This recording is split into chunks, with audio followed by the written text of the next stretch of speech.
Hello, everyone. Welcome to Zúzás Fivérek 2025 October audition.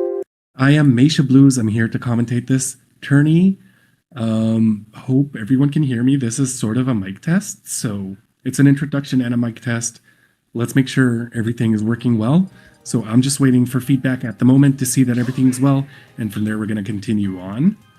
I'm also setting up my screens, so this is just going to take me 1 second. And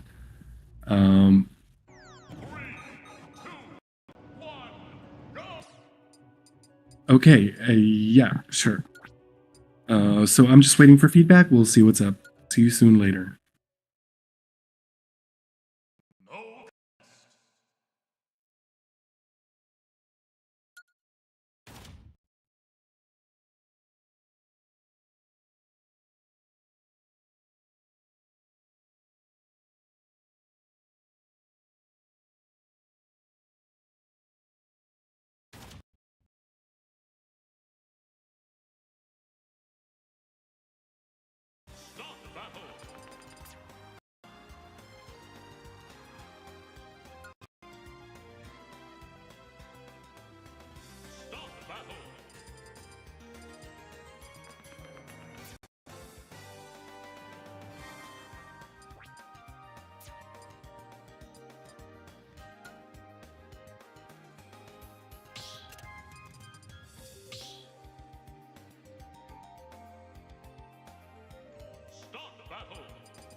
All right, I'm sorry. It seems like the match already started. I was setting up. I really apologize. So we're here with Ecleria versus Kirby. Kirby is known for like climbing up the ranks, playing Kirby, learning all this tech. He recently said he's practicing dare loops, which I believe is like a cycle with a certain input. So this is super exciting. Seems like Ecleria is already one stock down and at 152%. That's kill percent for just one up smash. Kirby seems like he's running around the stage, taking stage control, not letting Ecleria at all do anything or even use a Patui, which is one of the best moves in the game.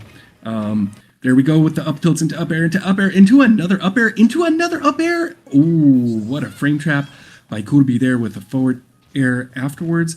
Ecleria in a ledge guard situation. Seems like Kirby is taking advantage of that and finding. See, it's all about stage control. He was staying there and making sure anything Ecleria does is nulled by. Oh, just with a forward smash hitting through the Patui. And our little Piranha Plant almost dies, but there it goes with the stone. 78% on the third stock, like the first stock, basically. I mean, with 3 stocks. Kirby takes this first match, which was very quick and impressive. So way to go, Kirby. Good job on that. I think Ecleria can definitely find a better stage, maybe with more platforms to be able to avoid all these Kirby. Because, you know, once there's a platform, Kirby can't really do the forward throw to forward air kind of combos because Kirby just ends up falling on the platform. So I feel like, oh, we're going back to FD then. Okay. We're going back to FD. It seems like they're running it back. Let's see if Eclaria can start implementing a little more adaptation to this overwhelming Kirby that Kurbi is playing. So here we go again. Yellow Kirby, definitely OP. Starting with a forward throw, as I mentioned, see, it didn't really matter where it is on the stage. In this stage, Kirby can always do it. We're just neutraling around. So far, it seems like Eclaria is trying to use their Petui, but Kirby seems like, you know, Kirby is very small, so Kirby is trying to avoid it, and successfully so. Only 9% on the first stock, and Eclaria is already at 92. But it seems like Eclaria is starting to change a little bit of her of their timing, and manages to get a few more hits in.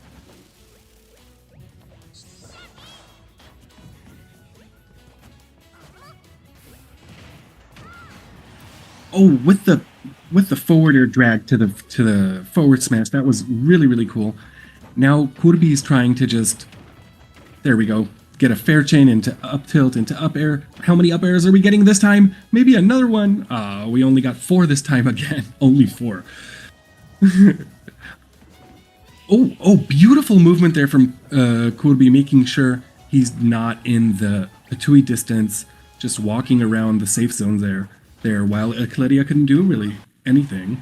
Up smash from Kurbi, hits, and yet again the Petui misses. It's unfortunate how much such a good tool on, let's be honest, a pretty bad character. All those regrabs, Kurbi's gonna punish it with a stone, and it didn't kill, or it did. It's a star KO. So again, 3 stocks for Kurbi. This is the best out of 3. So Eclaria really needs to get a comeback here if they want to get the set. Using Petui now, a little bit different with their timing. Seems like it's really getting there, and really changing a little bit of the dynamics around. See, Kurbi is already at 84, which is, getting caught by the stone. Such an unfortunate recovery option for Eclaria there. There's not much to do that up B, even though it does have a hitbox. It is very easy to hit before you get hit by it. So yeah, Kurbi seems to try to find the right spacing. Eclaria seems to just be backing away, like, nah, you can't touch me with that up tilt, which worked, but they were pushed all the way to the edge, and now finally Eclaria gets one of those Petui baits where it's fine if you trade, or get hit, but the Petui's gonna hit you back. Using a down B to armor through Kurbi's hits, using another Petui on the shield with a dash attack, which was shielded, but the down air stops Kurbi's combo start. And a forward air from Kurbi after a whiffed forward smash. Seems like Eclaria is changing all the timings, which is giving a lot of...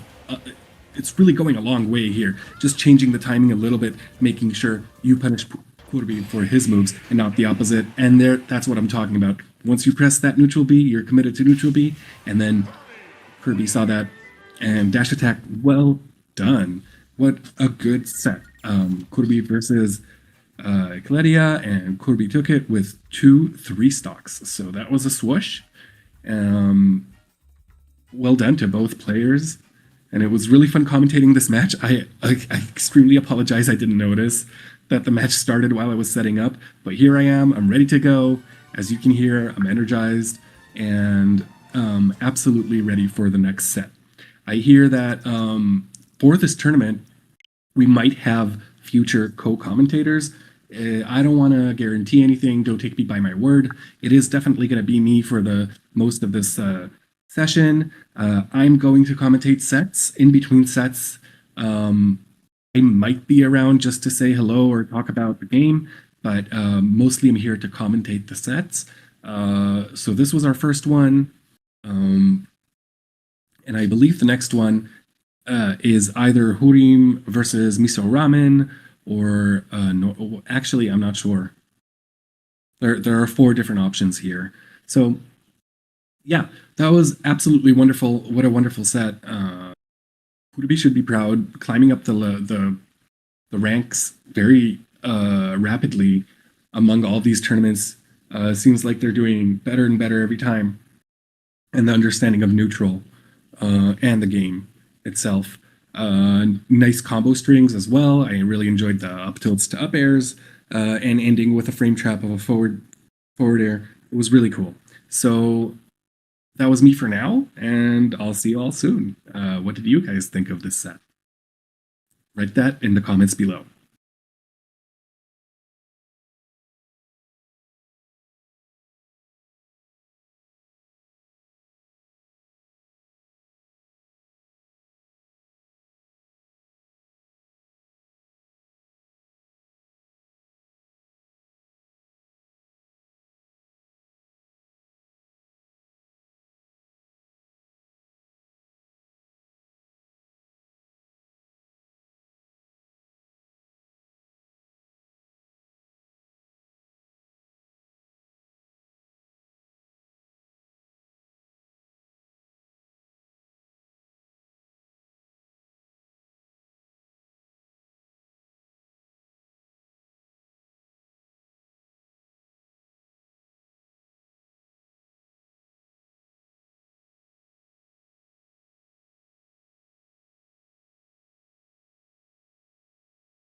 Hello again, everyone. We have returned. And I think we have Booksy versus Dragomir. Dragomir, one of our TOs, our Zelda main, versus Booksy, the father of this Discord server and the Hungarian community, our awesome Sora player. And here we have it. We're starting our first match. Best out of 3. Winners round 1. Dragomir starts strong with a Phantom, manages to shield the fire, and shoots out his own fire. Puts another Phantom already. Booksy didn't even manage to do anything by then, but And then it just seems like Ricky is just throwing out a barrage of different attacks. Booksy uses up B to catch the... That's an interesting anti-air, and it seems like it even worked for him because he returned to neutral, but gets grabbed into a sour spot lightning kick. Booksy's fighting as much as he can, throwing out an up tilt, expecting to catch Ricky's jump, but Ricky didn't jump, he reacted to it, and there we go. Booksy gets him with the get off me tool and another anti-air with up B. Seems like it's working against Zelda since she's so floaty. Dash attack on shield won't do. You'll get hit by a lightning kick just like that. Ricky gets a stock and is at 77% on his first stock. Booksy tries to anti-air again with another up B and uses side B to go away, but the Phantom moves him right into Ricky, which makes him hit. Down smash on shield, kind of safe. Doesn't work with a... since it barely has any end lag. Ricky couldn't grab there and got punished with a forward smash. And now we're 2 stocks each. Seems like Booksy's fighting really hard back, using a counter to not be phased by the Phantom, and side B to get Ricky as a get off me tool. Ricky is really trying to gain stage control right now, but it seems like Booksy realized that the more Ricky throws out, the harder it is for him to deal with it, and it seems like he just wants to keep on attacking and being as close as possible to Ricky to nullify all these different... Oh, exactly, that's what I mean. Once you're away, you get hit by one of those Phantoms, and it's detrimental. Down throw into Nair. Doesn't do much, only 22%, but that's a good start for the last stock. Ricky seems to be very calm, staying in place, waiting just for the right moment to punish Booksy, and Booksy seems to be throwing out a lot more attacks. Using up B actually kills to anti-air. This is the 3rd time Ricky gets hit by that up B. Seems like Ricky does need to implement a little bit of adaptation, since Booksy can really make a comeback here. Gimp Zelda off stage. Oh, but unless he can make it back right now, and he gets hit by the Phantom, and that's it. Ricky takes it with a JV2, if that's even a thing. And yeah, Booksy got Ricky all the way down to 1 stock. That's really, really impressive. So let's see what happens next match, because it might be big, you know? Booksy might take the next match, and then the match after that. That would be a big upset since Ricky's been doing pretty good in the tournaments. So yeah, let's all cross fingers for both of them, and let's see another amazing match. Wonder what stage they're going to pick at the moment. Seems like it's going towards small battlefield, but they're just hovering above it, so it's hard to know. Small battlefield could be actually kind of good for both of them. If I were Booksy, I would choose a big stage with several platforms, maybe like Town and City. But we're going for Battlefield. That's also quite a big stage with 3 platforms. It's not too bad. This way, Booksy could avoid the Phantoms by hanging out on the top platform or being on the opposite side of the Phantom, and also use up tilt if you're underneath Zelda and Zelda's on a platform. So let's see how this match goes on right now. And are we starting? Yeah, we're starting with a Phantom and a Fireball, just like last match. Booksy with a down air get off me. Oh, Thunder. This time it seems like he's taking a different approach. He's like, I don't want to let Zelda come close to me. How about I take stage control? I'll stay in the center, and I'll make Zelda come this way. And it seems like Ricky is adapting by using side Bs, changing up the timing on it. He was able to come in and take stage control for himself. And at this moment, Booksy uses another get off me down air into the freeze. Will the up tilt work? No, Ricky uses the beautiful mash with the neutral. But a forward smash almost takes it. Ricky DIs perfectly, almost gets hit by the Thunder with the regular get up. Does Nair 1-2-3 help? Seems like Booksy is really improving. Good for you, man. And then he gets hit by the up air on the 3rd platform. That's very unfortunate. Zelda's up air is super strong and can kill very early, especially such a light character like Booksy. Oh, I mean, sorry. I mean, that's a compliment, Booksy, but, you know, I meant Sora. Beautiful dash attack there to break down the Phantom. Another one to avoid the side B and get Zelda off stage. Seems like Buxi's doing the right options most of the time, yet still Ricky with his very menacing posture, just standing in place most of the time, waiting for Buxi to come and react to it, and then punish him for that, just like that. Just like that. It seems like Ricky is very confident about this match, but Buxi is fighting very hard and getting another up B for the kill. Seems like he could have done it a little bit earlier before he racked up 80%. He had several opportunities to up B there, just like he caught Ricky in the last match several times with the up B. Seems like Ricky is getting his idea and wants to up B as well. Buxi tries to roll in forward smash, but that wasn't successful. Tries to get the thunder, but it hits the shield. Fair 1, 2, 3 misses, and then the side B, just the last one does. They're sort of like dancing around each other, and it seems like each one is really trying to get the opening to get a kill on the next, on their opponent. Buxi uses another down air, which is a timing mix-up and a little stall there in the air, dropping off the platform. Buxi's in a ledge trap situation, but he lets Ricky return to the center. Ricky almost forward smashes, but gets forward smashed instead. Buxi is in the lead at the moment, but I'm talking too early. I don't want to do this to him or jinx it because, and Zelda gets 31% from that. Another opportunity to counter right there, and another opportunity to counter, but Buxi avoids it and down airs into the up smash, which is not too bad. He's doing really well. It would be super cool if Buxi takes this match, and it would be really awesome if he takes this set. I'm rooting for him at the moment, even though Ricky is a very good friend of mine. I just like to see upsets, so I really hope this happens. Buxi seems like he's very concentrated, but he is getting hit by a few things. His timings are a little off.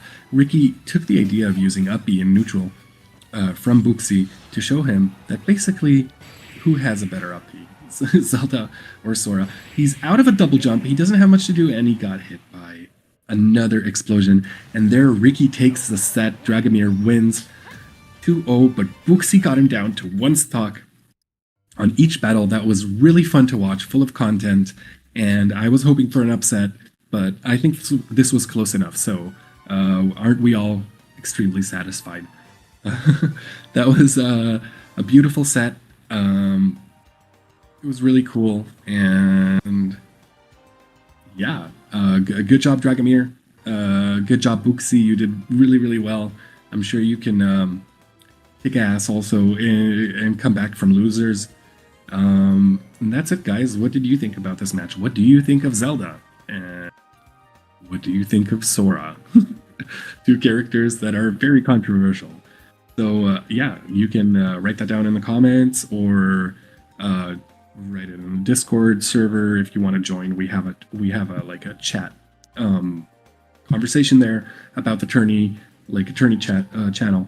So yeah, guys, that was really cool. I'll see you guys in the next set. Ta-ta.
Hey everyone, it's me, Meisha Blues again.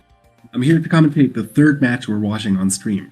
But it being the third match on stream, it's already winners round two. That's what happens in a small tournament with 15 attendees. Most of round one is finished. We're still waiting for one more bracket. We have Peter Paul versus Monkey Fan 2 coming up in winners round one. Besides that, the rest are determined. So our next participants are Rox versus Kurbi, who made it to winners round one. Rox beat Lewin, and Kurbi beat Kleria, as we saw in the first set. And here we are. We're starting our first match for the first set on stream for winners round two.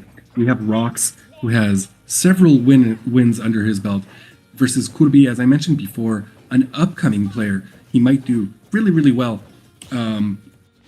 I'm expecting him to maybe even take the set, as he's doing so good recently and climbing up the ladder and the ranks. Eventually, he might really win a tournament. Who knows? Maybe it's this one. But it seems like Rox is not allowing Kurbi to come in and do the regular Kirby stuff, which is basically boxing his opponent inside. Using a grab after the side B is kind of Rox's signature.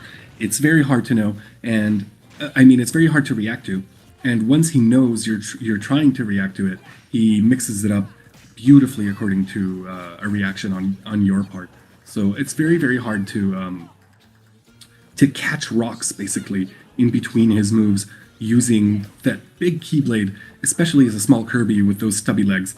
Up smash brings him up to the platform, which seems like Kirby was ready for that, but Rox was ready for that too. And an up B out of shield got Kirby almost all the way down to the blast zone. But he manages to make it back to ledge. Rox seems very calm, making sure he ledge traps Kirby. He doesn't want to go off stage and get hit by a stone accidentally, using down air as a get off me tool, then a thunder for stage control. Gets another grab, down throw sends Kirby way up high, and another up tilt as well. Stone to recover, which really helped. Getting a back air on any other character that might have helped, but right here, for Sora, that's nothing to make it back, just with a side B, not even using a double jump. Kirby's trying to chip in damage. I think he realized it's not going to work, the whole comboing this Keyblade yelling teenager thing. So he's trying to chip damage in, trying to even out, but one back throw is enough for Kirby at 165. I believe these two characters weigh approximately the same. So we're going to see both of them. They're both quite strong, and they're both very light. So we're going to see either one of them dying at very early percents as well. For example, Rox is already at kill percent. Seems like Stone didn't work there. Ooh, Sora has so much leeway when it comes to recovery routes and how to come back. Seems like the Stone, it maybe helped against Plant having such a linear recovery, but against Sora, with such an elaborate recovery, maybe it's better to try to kill from on stage, like with an up smash or with a forward smash. Try to get a hard read or bait and punish in order to get a kill, because this seems like a real struggle for Kirby, this matchup. Up smash won't do, and a forward air. I was expecting a forward smash there, or even a down smash, but it seems like Kirby wanted to be safe and go with a forward air, which led him to lose another stock before he manages to get one stock off Rox. I know I praised him a lot in the beginning of this match, but guys, you don't understand. Like, Rox is the champion. It's so hard to get a set off him. So, yeah, Kirby is doing really amazing. It seems I can really feel his game plan forming as he's playing, understanding the depth of the game and trying to find his way in. And having such a tough opponent like Rox isn't making it easy, but you can tell Kirby is giving it his all, even on his last stock, just because this would be an amazing set to take against Rox. Using the rock like that to recover against Rox, isn't that ironic? Seems like it really, really works, because you don't want to get hit by it, so you're afraid by it. You wait for it to go by, and if you want to catch it when it's low, you gotta like already be there, right? Since Sora can't really move too fast in the air, I don't think that's a good opportunity for Rox to go off and try to catch the end of the stone. Seems like Rox is really... Excuse me. Oh, I'm sorry, I hiccuped. Seems like Rox is really trying to juggle Kurbi here, but Kurbi said, nah, my down air is such a good tool, I'll use it. And I think multi-hits is really where Kirby can excel now against Sora, since, ooh, Kurbi almost died there using Rock, preemptively stopping it, which kind of confused Rox since, nice, one back air, that does it. They're both on one stock, Kirby goes off to the ledge, 1-2, and almost gets up smashed. Seems like Kirby is just small enough to get away with it. Rox is trying to edgeguard, and he gets the Nair one into up smash, and that's the end of the first match. It was a really hyped match. I saw a lot of beautiful neutral, good spacing, and a good match all in all. It seems like Kirby did start to adapt properly as he was playing the match. I did think like he sort of had some opportunities to make sure the gap isn't that big by the last stock, like where that forward air was while Rox was charging the up smash. He could have forward smashed, he could have down smashed, he could have used a hammer, some move that kills, because Rox was charging. And I don't know if you guys know, but when you're charging a smash attack, your knockback is doubled. So if you get hit while charging a smash attack, absolutely, there's no way he wouldn't have died. So we're here with the second match already on the set. It's best out of 3, so if Rox takes this, he proceeds on and Kirby goes to losers. But you know Kirby, he doesn't give up that easily, even though he is getting comboed right now. Down tilt to up tilt was cute, but it seemed like Rox DI just enough for him to miss the forward tilt that came after it. Using shield pressure into up tilt seems like a really good plan for Kirby, but if he does use it too much, Rox might adapt and shield. Oh, with the footstool on the last jump, that was brutal. No, that was not okay. He's 15, Rox, don't do this to him. But you know Kirby, he can adapt. He's really strong. So you can do this. I believe in you. There you go. One forward air is what you need. Running up and shielding to see what he does next, but Rox just dashed away. So it seems like Kirby is still in the mind of trying to... Another footstool! But this time it wasn't the last jump, so Kirby had enough to make it back. Seems like Rox is trying to send a message to Kirby here, telling him, don't go off stage, I will footstool you if you use all your jumps off stage. Try to recover high. Try to use your air dodge. Maybe up onto the shield, onto the stage isn't the best idea. So even though Kirby was managing to mix up his recovery routes in the last set, it seems like Rox got the download and is really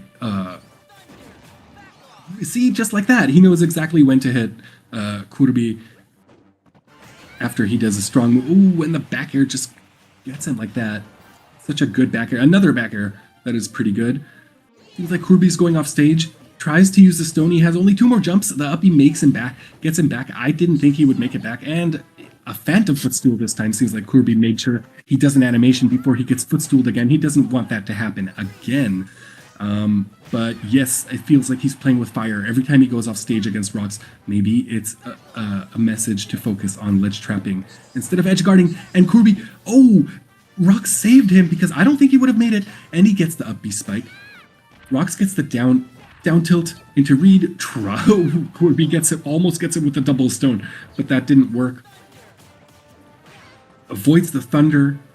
Rox throws him off stage again and almost tries to footstool him again. It seems like Rox is just being a little bit disrespectful this game. He knows he has a little bit of play area here, knowing that if he loses this match, it's not the end of the world since he has another one to win the set, but it seems a little bit too much if you ask me. He does the switcheroo there a little bit under the stage. If he does end this match with another... Oh, no. He ended it with a back throw. I was going to say if he ends it with another disrespectful footstool like that, that's a career-ending clip right there. Worthy for Yeet Smash. But nevertheless, this was a very, very fun match to commentate. Both Kirby and Rox did amazing. Kirby seemed to really hold up against Rox, who really is a force to be reckoned with. So yeah, good games to both of you. This means Kirby moves to losers round 2 and will fight whoever loses loses to Penguin of Light. I'm just looking at the but you can check it out too if you like go into our server and or go into the Smash GG link. You can see it for yourself. If not, and you're too lazy, I'm here to commentate it. So that was a great set. I would like to hear what you think about it in chat. I wonder where Coles is. Coles is always around when there's a tournament, so I'm surprised he's not in chat this time. Maybe he's busy today. But shout out to Coles.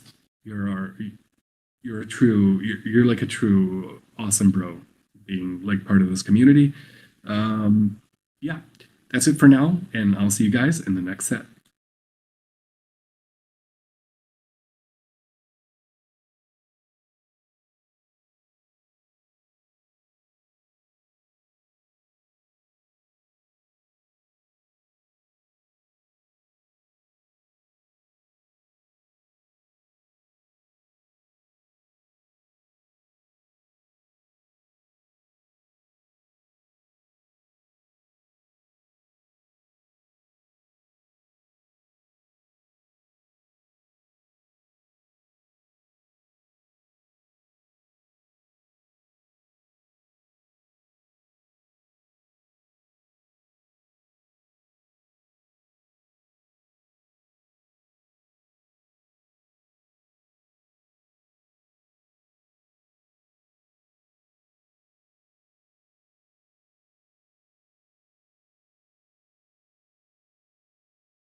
Hiyo, we're back at it again. This time, we're jumping back to winners round one. We're having that match I talked about earlier, Paul versus Monkey Fan 2. Monkey Fan 2, I believe, is an exchange student in Budapest. Really fun guy. I got to play with him online a few times.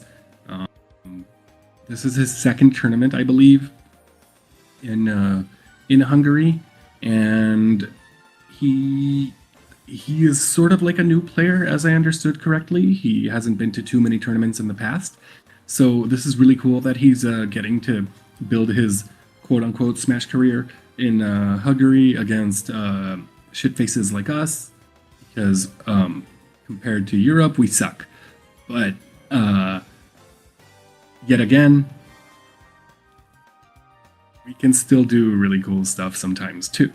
So let's see how this match works.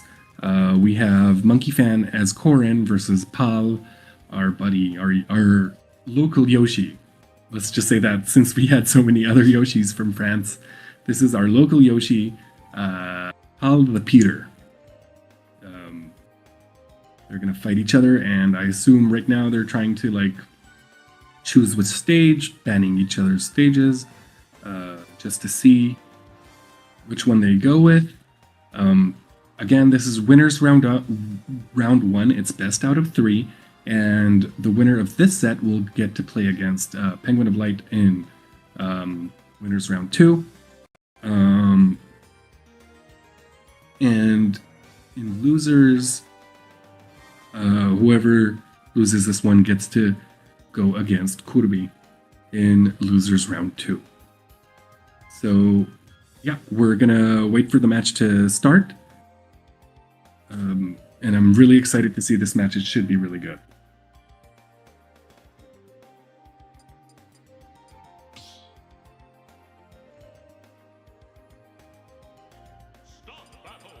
All right, we have small battlefield. It's a pretty neutral stage in my opinion. I think Pal is going to struggle against mostly the range of the sword, but Yoshi has such good air mobility, I believe, compared to Corin specifically, that I believe that fighting against a sword is not that much of a disadvantage. Yoshi is known to be a very good character. To fight against, Corin is known to be more of a mid character, but you know, it's all about the fundies. It really doesn't matter. We have really 2 good players here fighting against each other. So good luck to both of you, and I'm excited to see what's going to go on, because it's best out of 3. It's probably going to be a short set, just like we had so far. And whenever they're ready.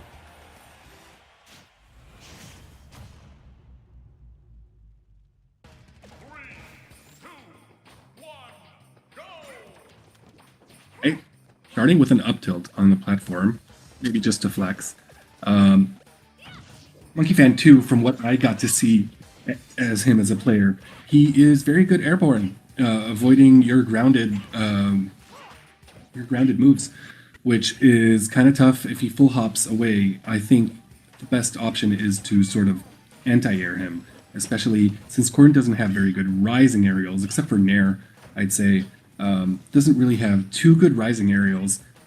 Just like Ike, seems like Corin prefers to land with an aerial and use tilts to sort of like control the ground. The main difference between Ike and Corin is Corin having a lot of bigger range and being a slightly faster. Good use of the pin there to avoid the egg, but it seems like Pal is sort of dominating, making sure he chips in as much damage as possible. He goes off stage to get the spike, but unfortunately misses.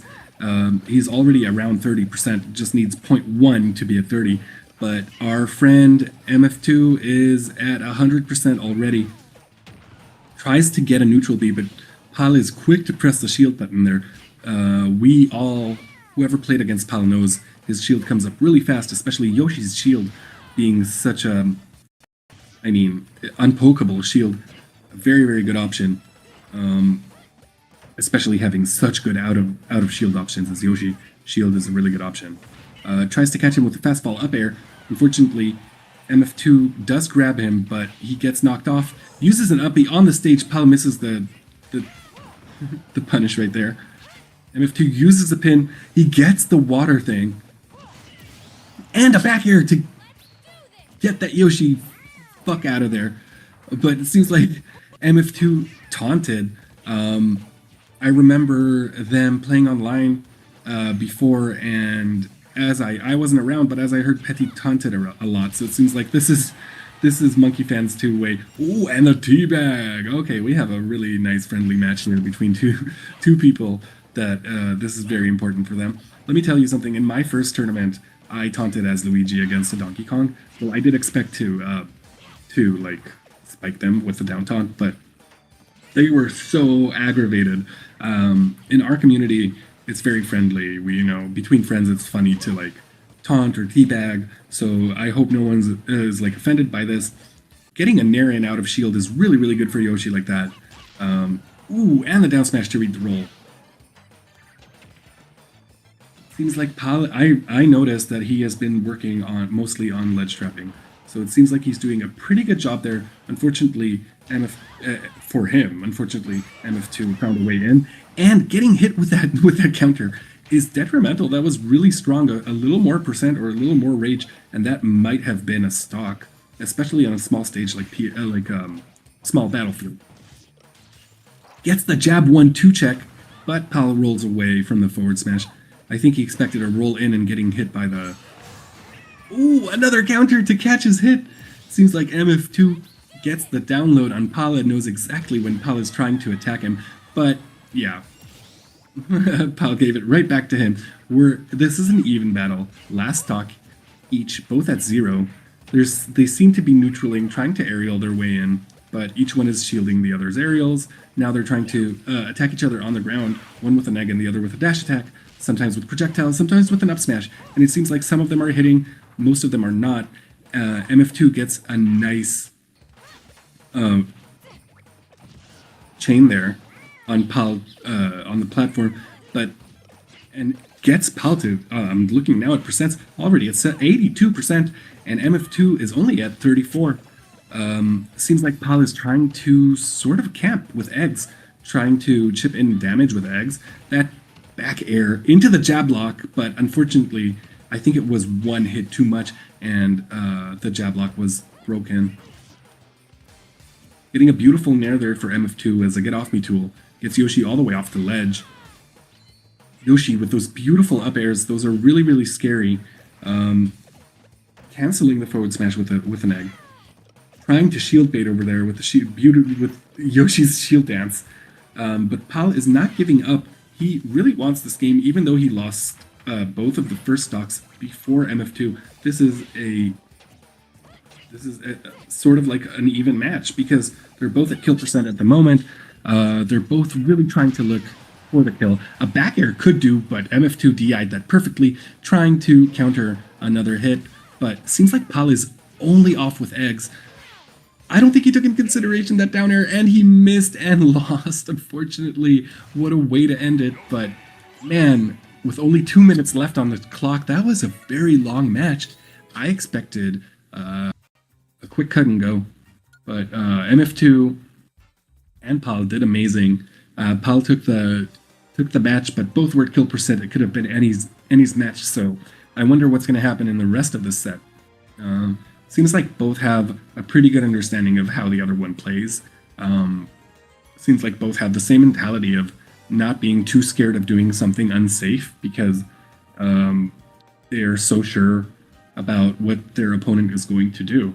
For example, those close aerials on shield or, just trying to recover beyond ledge. Those are really good options as a mix-up, but, if you do it too much or if your opponent predicts it, then you're sort of screwed. So it's a big commitment, and that's why I think towards the end they really wanted the win, and each one was trying to camp far away. Unfortunately for MF2, it's kind of hard to camp with Corrin. Even though she has range, she's a mid-range fighter. So yeah, there's no zoning aspect here, and Yoshi's eggs can really go anywhere. They're you can hit them to like break the hurt box, but it's still a much better tool than Corrin's neutral B, for instance. And here we're going on Hollow Bastion for match number 2 of this set, winners round 1, best out of 3 with 1 win for Pal. Unfortunately the stream is a little bit laggy for me. As I'm looking now on YouTube, it seems like it's quite good for you guys, but for me it's a little bit lagging watching at the moment and quite low resolution, so I'm struggling to commentate the beginning of the match. All I can say for now is that it seems like Corrin is in mid percents around 50 because it's orange, and Pal is at 11%. I can see that. It seems like Pal is making sure he doesn't get hit at all this first stock. He wants to make sure he gets a strong lead. But there goes MF2 with his baits. You know, it's really hard to know what will come out of pin. The stream is a little bit jumpy. I see now Monkey Fan 2 on ledge at 118, while Pal's at 42. Now they're both on mid stage. He keeps throwing out those eggs, and it's working against MF2. It's kind of, you know, kind of like breaking down his options to get in, trying to catch him with a double jump nair off stage, but with a whiff, and a back air does it because Yoshi's back air is just crazy good. Gets another back air to forward tilt to up air, tries to read the shield release, but see, that's what I meant, like the unsafe moves to try to capitalize on those. They feel so comfortable with each other, they allow themselves to do it. Another back air to the face. Seems like Monkey Fan is sort of losing his stamina here. First match, he was full of energy and ready to encounter anything, and he gets spiked by the forward air. 3 stocks for Petty, 1 stock for MF2. And he gets nair off stage into forward air into jab. And that was just a 0 to death off stage. Petty showing him that you don't want to mess with Yoshi. You don't want to taunt against me, not on stream. That was a beautiful 0 to death. Way to go, Petty. And that is your set. That's the way you took it. Well done, MF2 as well. I think you sort of lost your stamina and your like motivation towards the end, which is really legit. That's very common when you're playing Smash. You were playing very well. I saw how you were trying to get those back airs and try to edge guard Yoshi after he uses a double jump. Unfortunately, that wasn't enough for this set. But good job to both of you. Petty's moving on to play against Penguin of Light in Winners Quarters Final. That's it for now. I hope you enjoyed this match as much as I did, or the set. And I'll see you guys soon.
I didn't need to wait much because we're already back again with Pal in Winners Round 2, which is sort of semi-quarterfinals.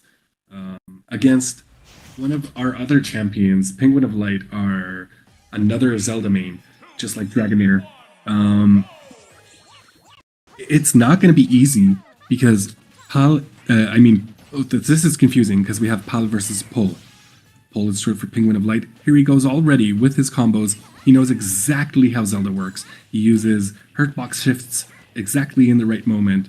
This player is really precise and proficient with Zelda and really knows how to gain advantage. Sometimes he plays with over cockiness, and unfortunately that's where he can get punished, or that's the opponent's option to take over. In the meantime, we're seeing a very close match. Tries to get the kill with the uppie, but it was a sour spot thanks to Pal's DI. He saved the double jump to make it back to the stage. I thought he was dead there. There he goes, parries the forward tilt, but it was in the right to see Pol knows the right distance there that to know that Pal couldn't punish. So keeping the right spacing is super important against a Zelda. Because some of the moves are safe, and then if they're safe, you should disengage.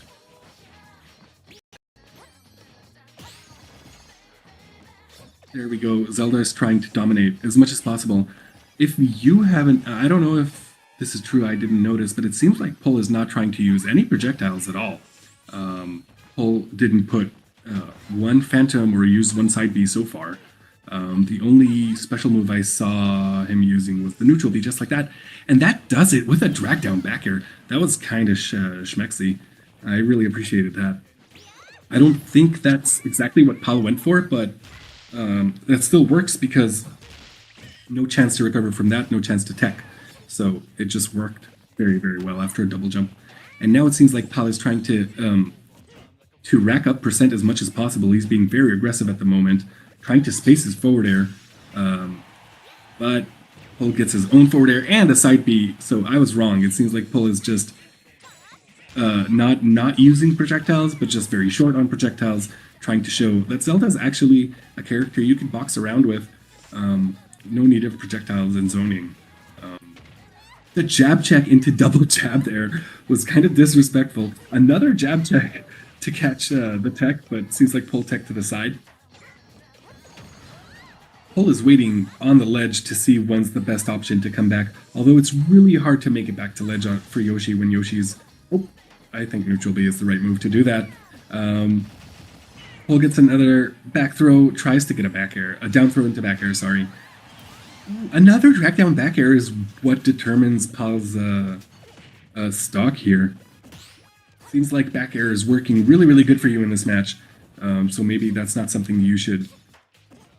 Maybe that's something you should keep in mind and see how you can take the next stock with it too. Jumping right back into the Phantom range. Trying to avoid that down smash, which was pretty easy. But, you know, Pull would have taken it if he hit that down smash, if he had the right timing or read on it. Ooh, spiked by the forward air, but that's not enough at low percents. Pull tries to punish the shield, and then Pal is trying to pressure Pull's shield. Gets another forward air spike, but this time on stage. That uppy would have...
Hi, I'm terribly sorry. I'm back. I had a power outage, which is very common where I am at the moment, due to using a lot of air conditioning and stuff. I don't need to. I'm sorry. I don't know how to explain this, but unfortunately, I had to disappear for a moment. But I'm here. I'm back. We're commentating. Okay, so I think we're on the second match. Seems like, or yeah, we're on the second match. Seems like Pal is one stock down, but he's only at 32. Tries to get an egg to nair there, but that didn't work. And my stream stopped for a second, but there another one back air to egg. It seems like Pal is trying to use eggs off stage to edge guard as much as possible because eggs lead into other aerials, but that forward air into up air, it just does it. And a taunt from Pal, celebrating that stock.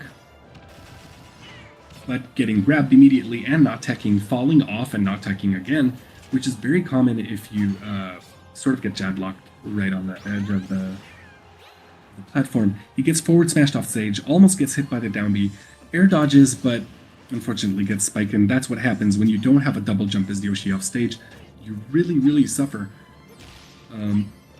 Seems like Pul's trying to start a combo with up smash. I think that's possible with Zelda at low percents, but Pal gets the up air chain. Here we go, 3 up airs in a row, and that brings him to 70, 2 jabs brings him to 80, and then 1 forward smash gets the stock. Pal is at 50. He's really not giving up. He wants to try as hard as possible to make it, but stream is stuck, and what happened? Oh, he was kicked upwards. Yeah. Okay. Pul is not allowing Pal to hit him at all, and there we go. He gets a side B, and that seals the match, seals the set for Penguin of Light. Good job to both players. They really did really well. Pal bringing Pul to the end of the last stock is really impressive, considering when these players started playing and where they have started. So good job. Wait. Pal. Okay, it seems like Pal won the last match. So now we have the third round. Okay, Pal versus Penguin of Light. I'm so sorry I didn't commentate this properly. Something happened, and I didn't even realize that Pal won the last match. So, yeah, we're on round 2. We're like quarter semifinals. We have our set match here, Pal versus Pul. Pul's trying to show Pal here that those eggs, they don't do much. Like 4% each, yeah, but you can easily parry them or shield them and up B out of them just like that. I think that's I think the point was pretty bold there.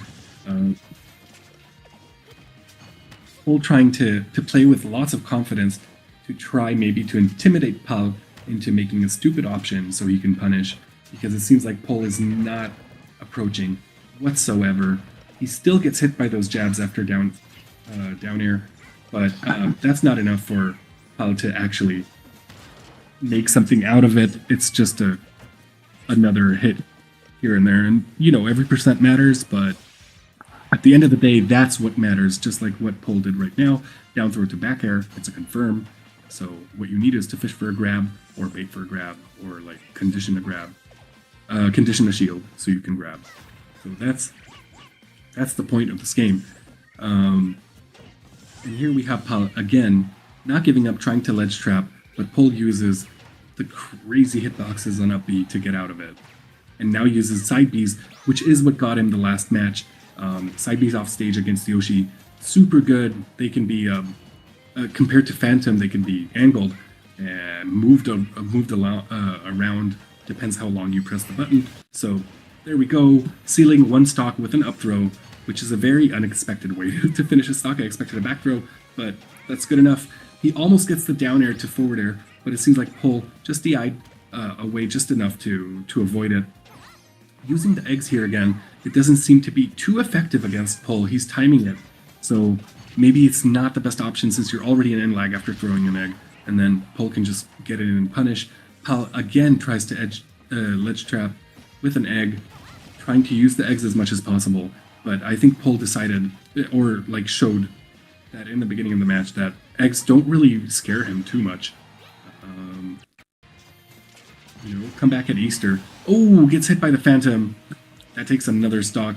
Pol is at 96% on his first stock, while Pal is already at 50% on his last stock, getting hit by another dash attack there to get him off stage. Does he have a double jump? He does, but he gets hit by the up air and by the up B. And does he have another double jump? I don't think he landed. He does have a double jump, but he gets footstool to death. And that's it. Pol takes the match with a disrespectful footstool. I think that was for all the taunts Paul threw in there. This is a tournament after all. We're not just playing online. Some friendlies, but that was really, really cool by Pol. Good job. And yeah, it's deserved to be saved. You should save it. So that was the set. Pal did amazing fighting and taking one match against Pol, but Pol didn't want to. He just like Super Saiyaned at a moment, and on the third match, he really showed him that you can't only rely on eggs and bouncing around with aerials to take a match off me. So, well done, guys, and I'll see you around in the next set.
All right. We are back, and I think we have a guest. I believe someone's here to co-commentate with me, and when they'll be ready, they will say hello. But in the meantime, we're starting. It says winners round 2, but don't believe it. It's losers round 2. We have Kurbi versus Monkey Fan here. As I mentioned before, Monkey Fan, our new sort of player our newest player in the community, I'd say, is an exchange student in Hungary, coming from Germany, and it does play Korin, sort of a new player in the scene. And we have Kurbi, our up-and-coming teenage champion, with Kirby playing solid neutrals and knowing all the different combo routes. And here we have sort of an even battle, with MF2 dying really early there. I just looked a second, I just looked away for a moment, and somehow MF2 died. Kurbi is dominating here with the neutral, with the up tilts and the forward airs. Seems like Monkey Fan's full hops are not taking him as far as he wants with the landing aerials. Kurbi gets him off stage with a beautiful down smash 2 frame. That was crazy. What? And Kurbi is already in a huge lead here with 2 stocks ahead. This is losers round 2, so whoever loses here is out of the tournament. Both players should be really aware of that and put in a lot of effort into trying to take the set, because this will determine if we continue on in the tournament or not. Kurbi avoids the Kurbi avoids there with the duck and then uses 2 down tilts, which are really good for Kirby. They are sort of OP. Gets the American air dodge there with the down smash and tries to two frame again with the down smash, but that doesn't work. He gets grabbed. He gets kicked off stage, but Monkey Fan 2 doesn't want to let him back. So yeah, he's trying his hardest to get Kurbi off stage and kill him, but Kurbi is being super evasive. Gets another down smash there with the Hurtbox Shift and gets the tone for a beautiful, beautiful 3 stock. Wow, Kurbi, good job there. And good job there for you too, Monkey Fan. I think unfortunately what happened there is the landings. Kurbi kept catching all the landings. Being airborne means you must land eventually, and landing eventually is not a good thing in Smash. You'd rather stay grounded. Good match there for both players. Let's see if Monkey Fan 2 can try to adapt and take a match off Kurbi, because this is the best out of 3, which means if Monkey Fan does take the next match, we do go to like the match set on the 3rd one.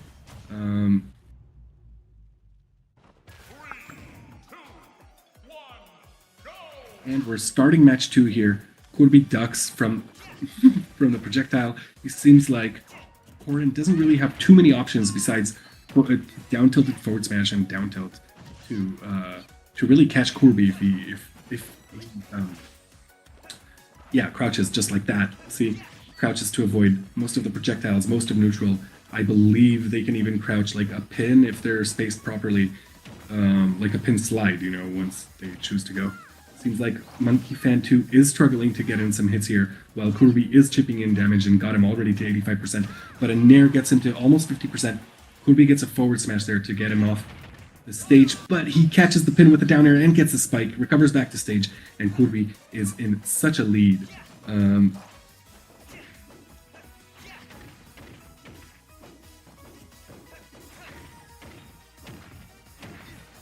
There we go, into up airs, but it seems like Monkey Fan 2 sort of DI'd it down in a way which didn't allow Kurbi to keep a combo there. Kurbi tries to catch him there with a stone, but fortunately for Monkey Fan, he manages to avoid it. Gets the counter bait, and it was either an air dodge or an up B, and I think in both situations MF2 would be dead. So hello, dude. Do we have a friend here? Can't hear you. If you are speaking, I'm supposed to have a co-commentator here with me. In the meantime, Monkey Fan lost another stock, and it seems like Kurbi is heading into another 3 stock. If he could, I just said that, and unfortunately, Kurbi died. But that doesn't matter. This match determines the set. If Kurbi wins, then he proceeds on. Beautiful crouch there to avoid the up air. Seems like Monkey Fan, yet again, is relying on his airborne aerials and movements to try to get a crouching Kurbi, which is a very, very hard thing to time and do. I don't think I can hear Renning. I'm supposed to be hearing Renning with me here. So we can commentate together, but I don't know what's happening. In the meantime, seems like Kurbi's doing a beautiful job here in neutral, gaining stage control just by standing in the middle. MF2 tries to get the projectile, but Kurbi times his get up option.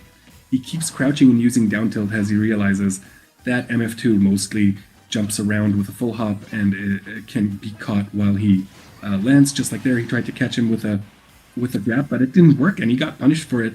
MF2 is starting to punish Kurbi's Corby's whiffed punishes. Let's say that. It seems like Corby's trying to punish Monkey Fan's jumps, while Monkey Fan is trying to punish Corby's punishing option if they whiff.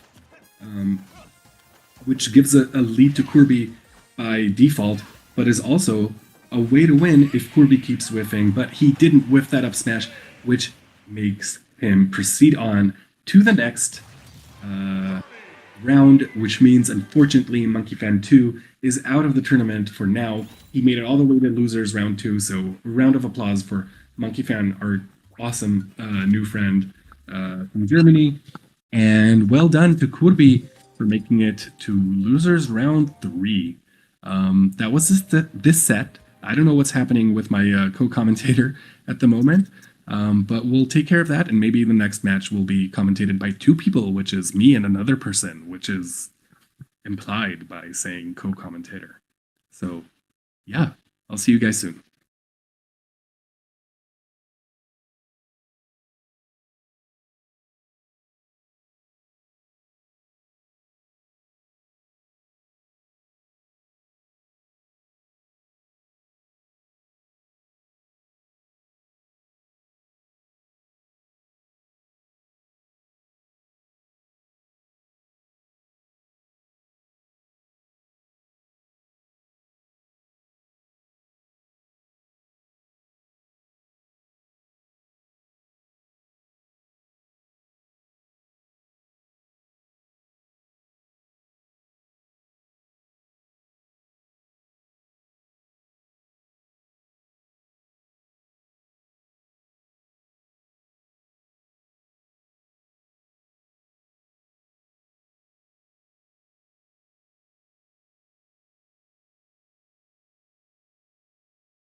Hello, hello. We're back again. It's Zúzás Fivérek to 2025 October audition. We have losers round. I don't know.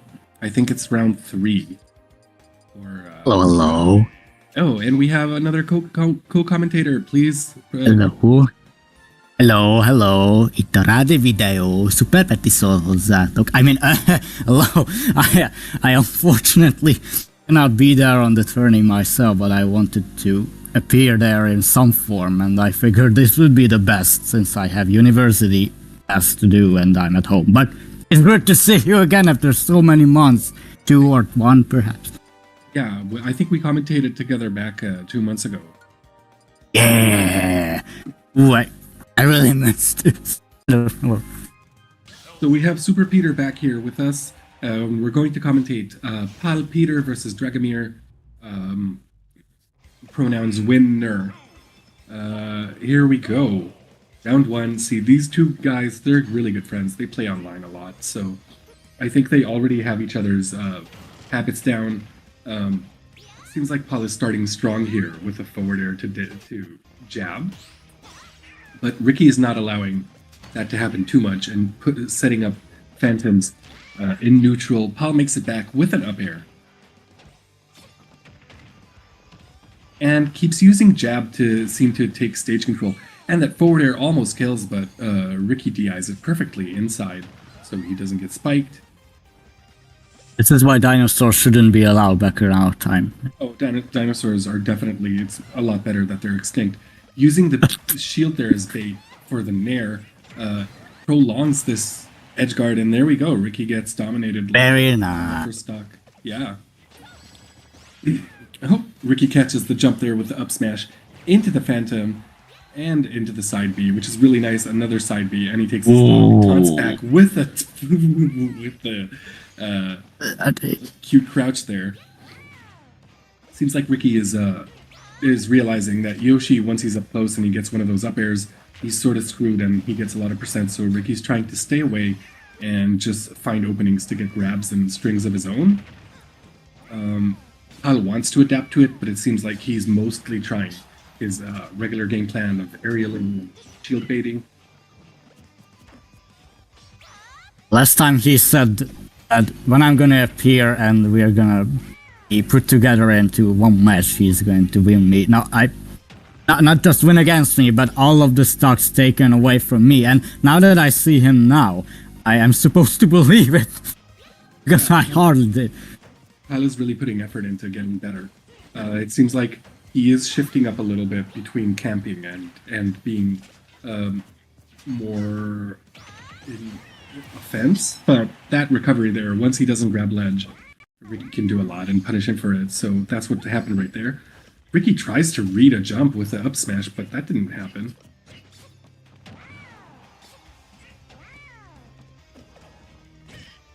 Seems to be mostly focusing on ledge trapping and edge guarding. It seems like he realized that's the easiest way to take stocks, because getting smash attacks on reads is very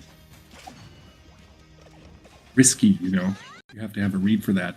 So I think he's going for ledge trapping and trying to react for everything. Seems like they're neutraling here, really keeping distance one from another. They don't want to get hit accidentally. Ricky's keeping his distance, and by that is keeping his advantage, basically, as his own. Oh, signature tail rack. Yep, just the up air. It's so fast and strong, it's hard to react to. I'm a testament to that. Ricky tries to ledge trap as well here. He puts a lot of effort in ledge trapping, but ooh, the up smash doesn't even touch the shield. I would have been dead by now. Oh my Jesus Christ! And gets the. I told you was going to be dead by now. Yeah, that was a really nice battle here. Pal took such dominance in the beginning, but Ricky didn't agree with that. He just wanted to flip this match on its head and make sure he takes the set, you know. But this is just the first match, so let's see if this plan for Ricky works well.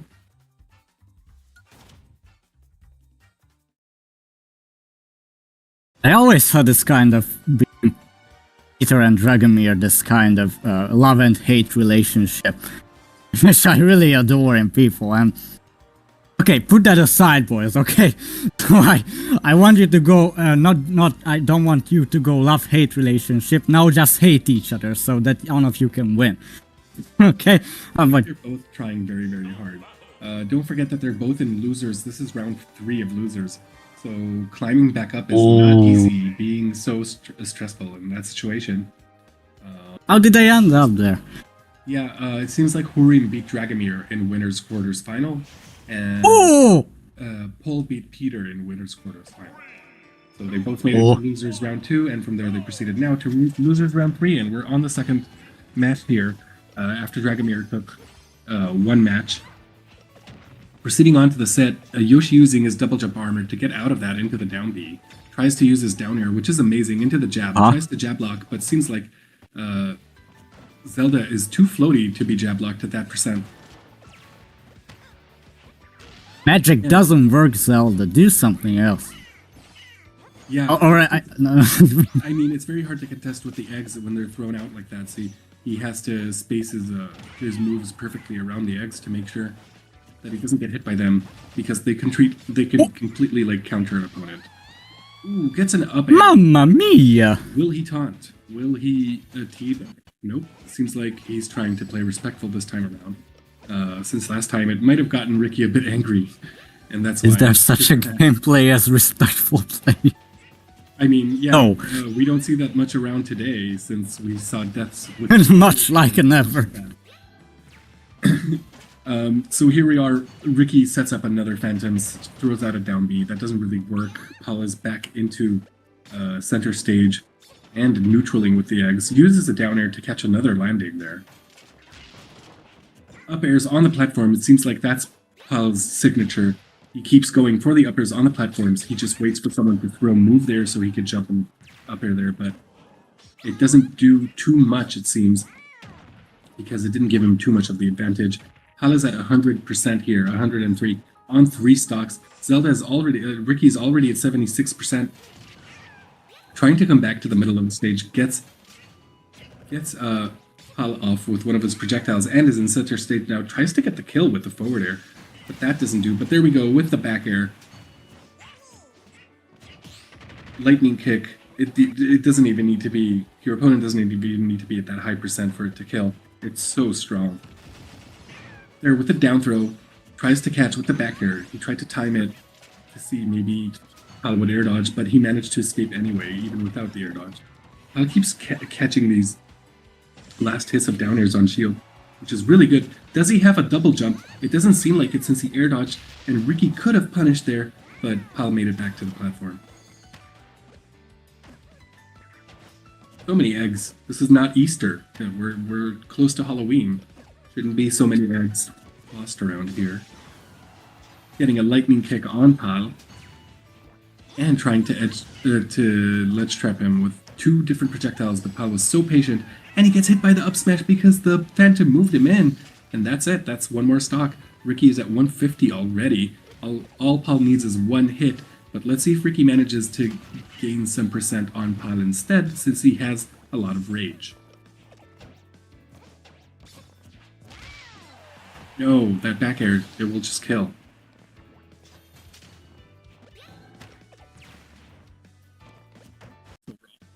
Here, 19% for Pal and 13% on Ricky. Dragomir gets that beautiful lightning kick, which puts Pal already at 44%. He was at 19, remind you. And the down smash angle is so good.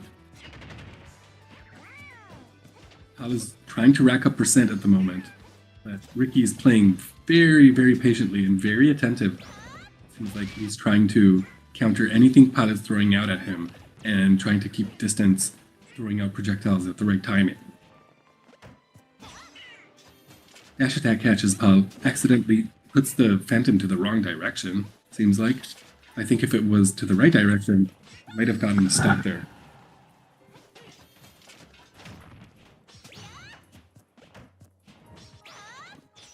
I'm having a little bit of issues here. I can't really see what's happening, but I just saw that getting caught by the Phantom. Okay, I'm back. Yeah, Oh my goodness.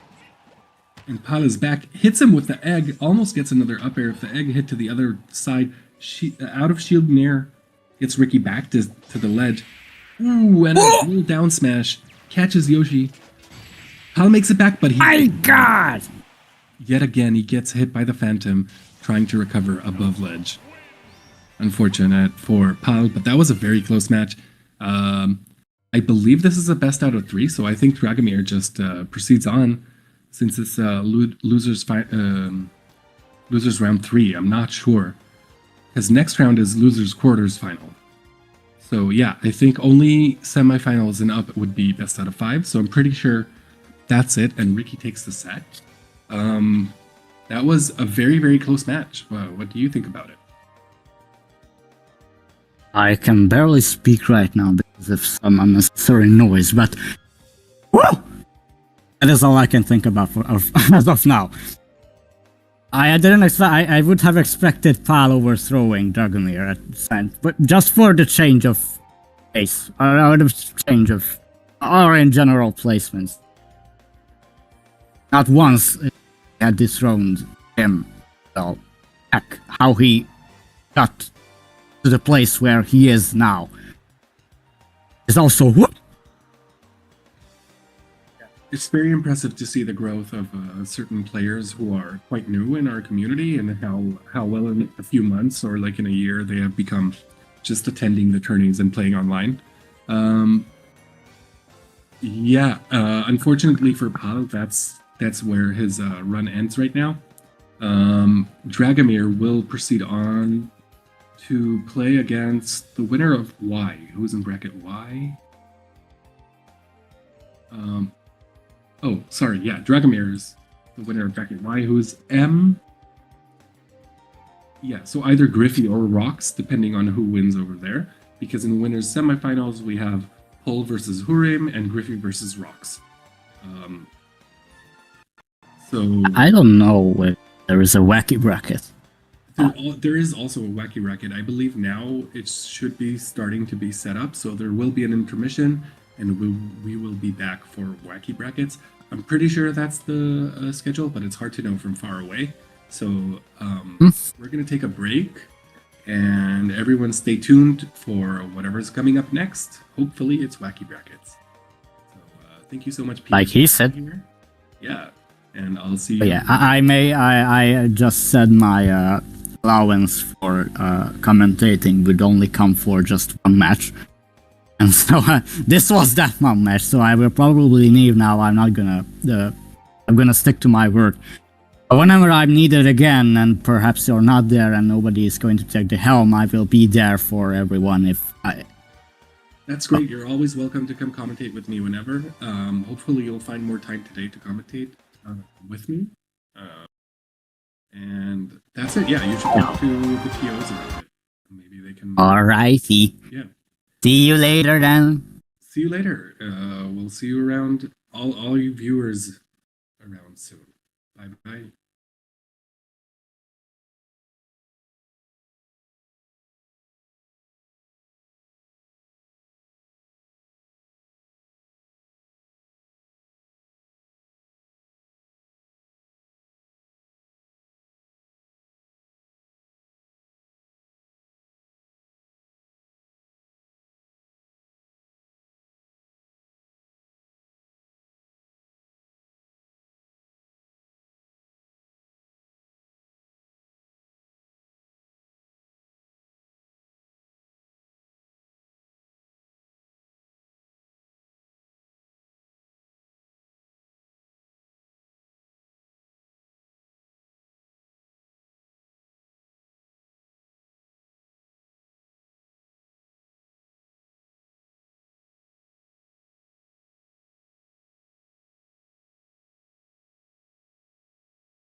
Hey everyone, we're back with the winners semifinals. We have Hurim, who beat Dragomir in the last set, but now she's up against Pol, who is another Zelda main. And let's see how this goes. We have Pol, who's been our champion several times, won a few tournaments, and we have Hurim, who's been, well, she's not that new anymore, but our upcoming player who's been climbing up the ladders, very similar to Kurbi. We have few of those. We have Petty, we have Hurim, Super Peter, a lot of newer players that joined about just a few years ago. And here we have it. It seems like Hurim is, sorry about coughing, is doing a number on Pol here, but Pol is trying to get the essentials, like the down air to forward air to back air, like the grabs, getting that beautiful edge guard that basically rendered Hurim dead there. Here we have, so Hurim came back and started to oppressively hit Pol with a rapid jab, and here's another rapid jab just to gain more and more and more percent. Seems like Hurim is trying to catch the get up, but Pol rolled. Doesn't matter since Hurim catches the roll afterwards. Hurim is spacing herself in order to catch Pol. Pol tries to duck and then shield. Dash attack on shield, and ooh, the down smash almost hits, but that wasn't enough. Down throw to double jump, back air, does so much percent, and here's another down throw at ledge. Down tilt at ledge. Pol is just dominating at the moment, making sure ledge game is his. And there we go, a down air to up air. Easy stock for Pol, spacing himself off stage, then back in to get rid of Hurim's invincibility. That was pretty cute. Another grab with an attempt to get a back air. But I think that was a forward air there that traded with Hurim, which puts Hurim with a lot of percent on her last stock. Gets an up B, but that doesn't do at 160 on Zelda. Gets a nair, but that doesn't do at 160 on Zelda. All up Bs to ledge. Gets another grab, down throw, and tries to get another lightning kick, but Hurim manages to avoid it. Hurim made it back to ledge. Oh, and unfortunately Pol SDs. That doesn't matter. He still has 2 extra stocks with 0%. Seems pretty promising for Pol to win this match, and it might be it, and that's it. Yeah, Hurim couldn't do much once she was off stage without a double jump. Seems like Pol really took advantage of that and made sure she's screwed. So that was a quick match for Pol. Let's see if Hurim is really, really good. So I'm not surprised if next match she decides to just flip it all over and find a way to enter and make sure Pol regrets dominating her so much this match. But I believe this is still a best out of 3. It might be a best out of 5, but could be a best out of 3. Hello? Oh, okay. Thought we had a guest there for a moment, but I guess I'm wrong. We're here on FD. We have Hurim versus Pol again, starting with the displacement. Hello. Hello. Hi. Yeah, I had the wrong input for a second. Hey, how are you doing, dude? I am good. Wonderful. I was drinking a bit last night. Now it's nice to have a little relaxing Sunday. It's a relaxing Smash Sunday on stream, basically. I tend to play pretty often when I hangover, and sometimes I reach kind of a zen, but it's also pretty hard to have stamina. Yeah, I bet. Being hungover is not easy to function. But it seems like both of our players here are not... Are you watching the stream? Can you see what's up? Yes. Yeah, that's enough talking about my hangovers. There's some epic gaming going on. I mean, Paul already took one stock off Hurim at the moment, but Paul is already at 20% and off stage, so... Yes, I was talking with Hurim yesterday about, like, she is having some doubts about Pilot as well, or kind of her game plan. So, you've been watching some sets. Have you seen anything different? Not at this tournament, no. I think I saw that chat you were talking about. And, Paul is just like that, unfortunately. That's a good skill to have. Yeah, that's a good skill to have for Hurim. And I see that, I saw the idea of trying to put like a Phantom off stage and everything, but it might have been a bit too much. Yeah. I played some games with both of these players, but not in a while. So I'm like trying to think hard about what kind of matchup this is. Like, I don't think it's that easy for Violet, but of course she can explode. Right, but I think if Hurim manages to somehow, well, on this stage it's very hard, but if she does manages to somehow shut down all the Phantoms, then all in all, I think Violet does have a chance here. Yeah, for now she's been doing a really good job keeping Paul at ledge, just racking up damage. Right, but of course, all it takes is one sweet spot fair, just like that. Exactly, Paul is doing a good job coming back from ledge as well. This is the second match already in the set, and it seems like Paul has been unscathed almost every time he returns from ledge. Yeah, this is tough. Oh, I know that feeling. Like, it's not a good idea to try to two-frame Zelda unless they really have to come from a low point. Right. For you, this is gonna be tough for Hurim to make a comeback, but if she can keep it calm, I mean, this is almost max rage. So yeah, absolutely, and it's best out of 3, so it's the match set for the now to land. Okay, no Phantom for now. Yeah, no. Oh, does this kill? Just a jab, maybe. Oh no! Oh, wow. Nice. Checkmate. Yeah, that's a really annoying angle for Violet. Yeah, absolutely. Being sent so far to the side and having such a recovery that depends on vertical, recovery. Okay, so there we go. Paul takes the set. I think it's a best out of 3. That's what it says. I don't know. They might have not updated it on the UI. Yeah, that's unfortunate. I would have liked to see some more, but maybe in grants. Yeah, granted, I do think you saw a good summary of how this set went. So right. And there's still a lot more to come because this was just one match out of the winner semifinals. Then there's another one. Then obviously there's winner finals and grand finals. And there's I have the bracket open. So do you think the rest of the games we're gonna watch are going to be from the winner's side? Honestly, I'm a bit in the dark right now about what's going on because I'm not sure myself. I was sure we're gonna come back to watch wacky brackets. Right. I ended up commentating on winner semifinals. So I think the best we can do is just see what's the next thing ourselves and commentate as we go. Yeah, I mean, that's how it goes usually in any case. Yeah, I believe so. TOs are working very hard in the venue, and both of us are not even in the same country as them. So we're commentating from far away. Yeah, so this is not judgment towards the TOs. This is just TOs suck. They are always the worst people. The worst people. Giving me the worst seeding to make me lose. And to make them win if they participate. Yeah. Yeah, basically the TO shouldn't be allowed to play in a tournament. Yeah, but... Yeah, I'm sorry, Poland Rocks. It's over for you. Dragomir as well. He's also a TO. Oh, right. Yeah. So all 3 of them should be disqualified at the moment, right now. Yes.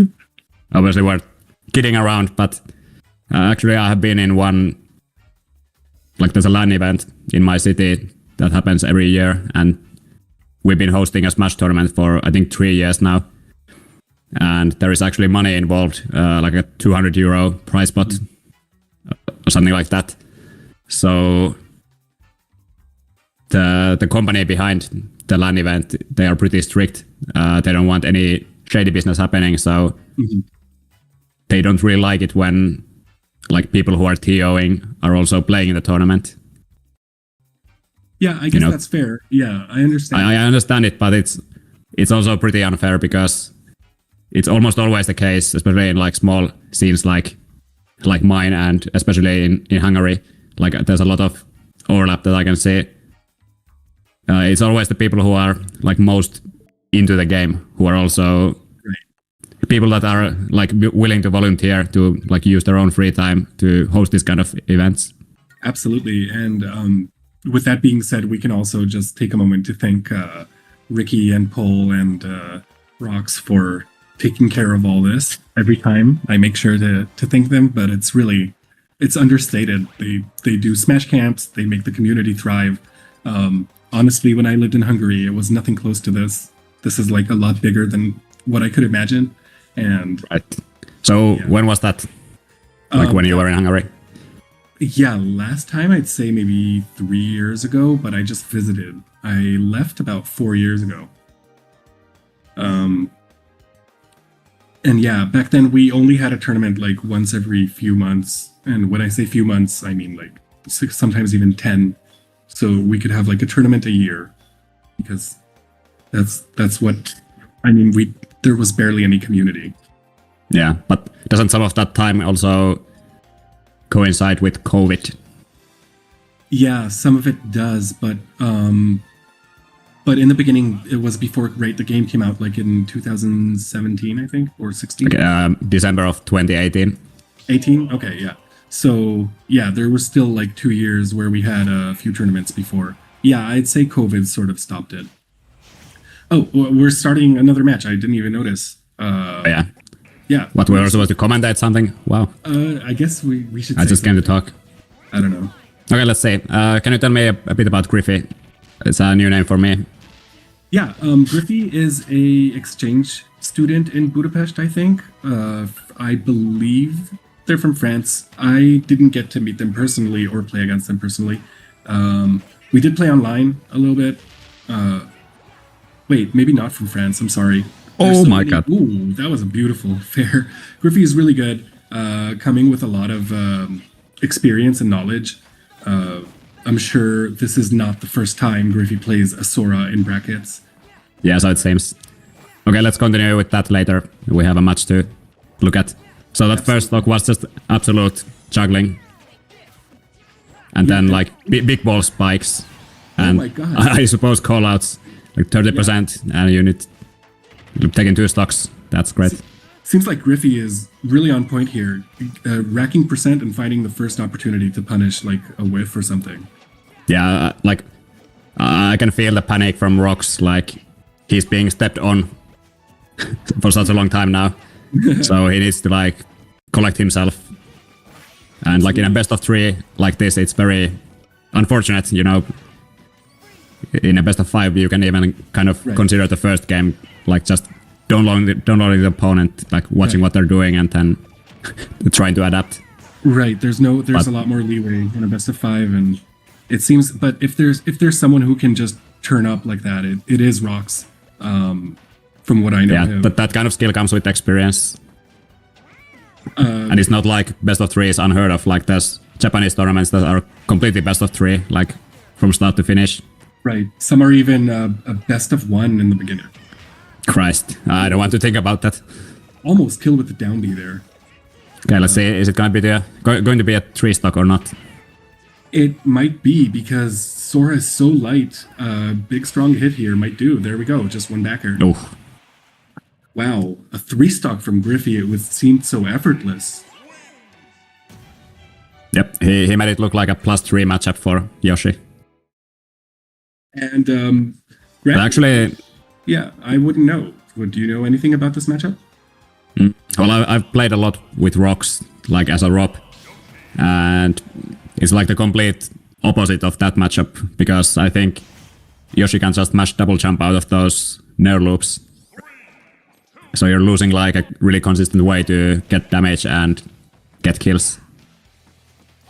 Right, and when I played with Griffy, I realized that he really does utilize the double jump armor very, very well to get auto combos. Yeah, well, honestly, I think that's the best part about Yoshi, like easily.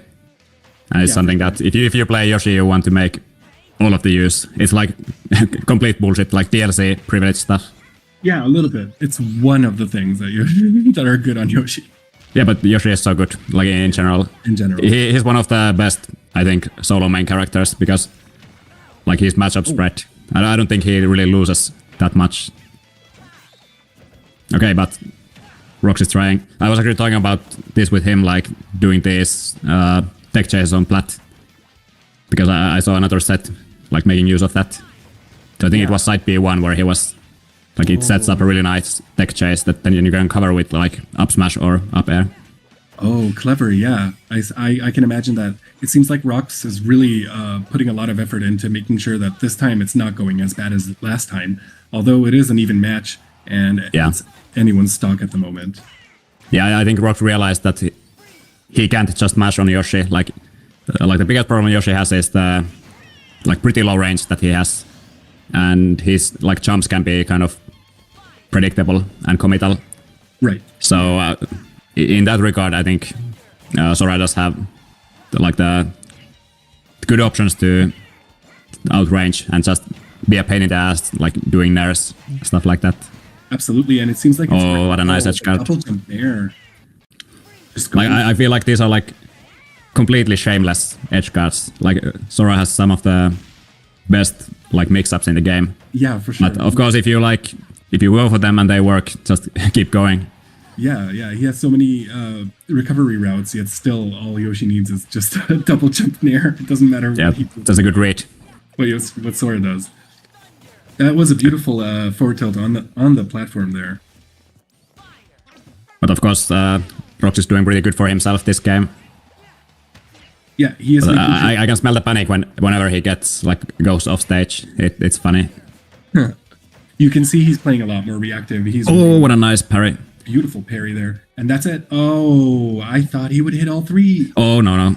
Well, he's not dead, but that was lucky. Tech. Wow. Yeah. Rox is not giving up. He wants this match so badly right now. Yeah. So there's a lot of scrambling going on right now. It's like these super fast moments. Right. It's so annoying for Sora here because he can't really, like, as long as Yoshi has double jump, you can't go edge guard because you can just jump through the hit and reverse of the entire situation. Absolutely. Especially when you can die to back air, which that percent watches clearly in that range. For sure. Well, up Okay, but it's close. I mean, it's pretty much even now. It's an even battle. It seems like Griffey's been taken a little bit aback by Rox's skill, showing that he's capable of adapting so quickly. Oh yeah, for sure. Oh, that was almost the end. Oh, I like those like spike attempts all the time. Yeah, I can respect it. Yoshi mains really do go for it. They don't have much to lose since they can always drift back to the stage. Yeah, for sure. Really, like, you're seeing how difficult it is to be a floaty character against Yoshi. Mm-hmm. It also kind of goes like the opposite way, but, you know, double jump armor.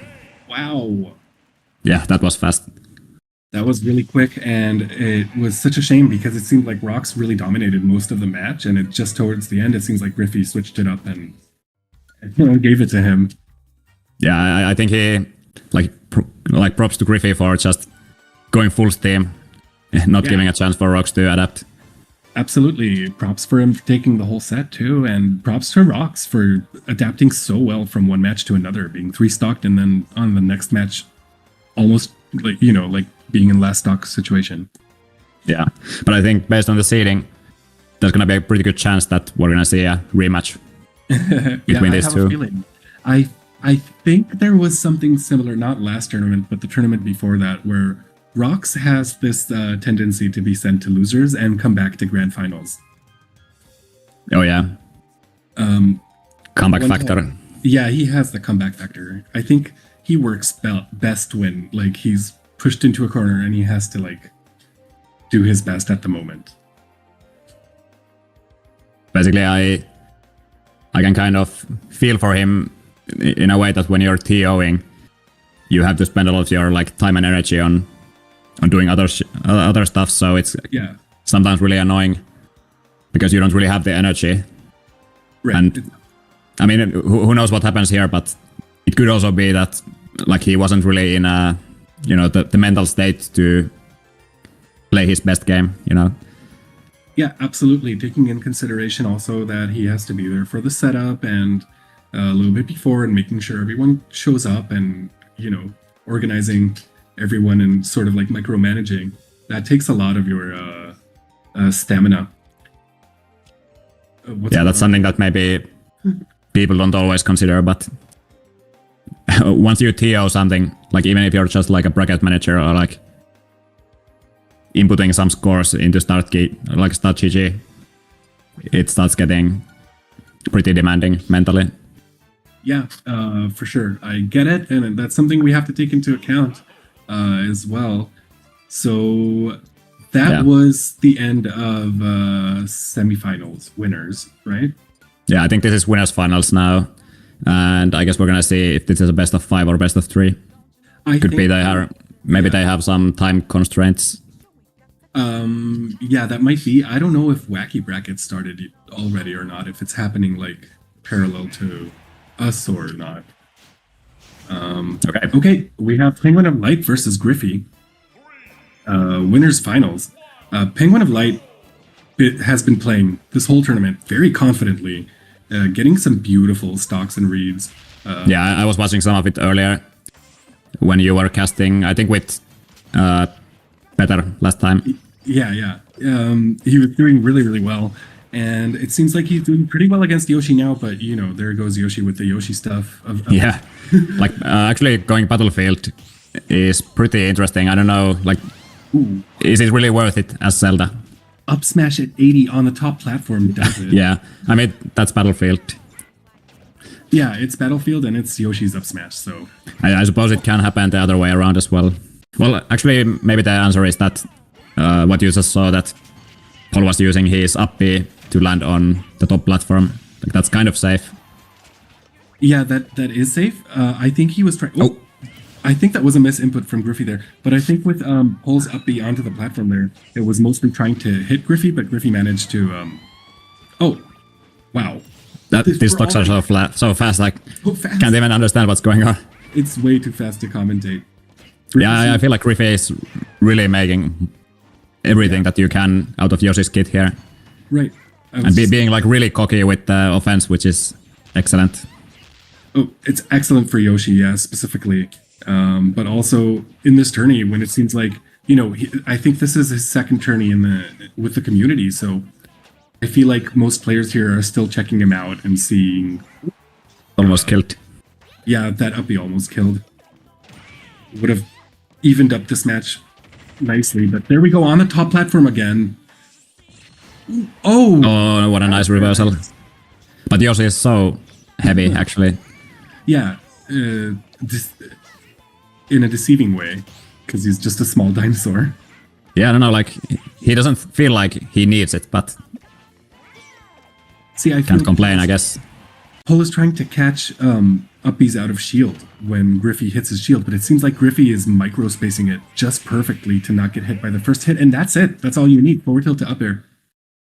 That's fair. Wow. That was such a quick match. I don't even know what to say. Paul was doing really good. He got Griffey down to the last stock, but it seemed like that wasn't enough. He needed to do a little bit more just to win a match.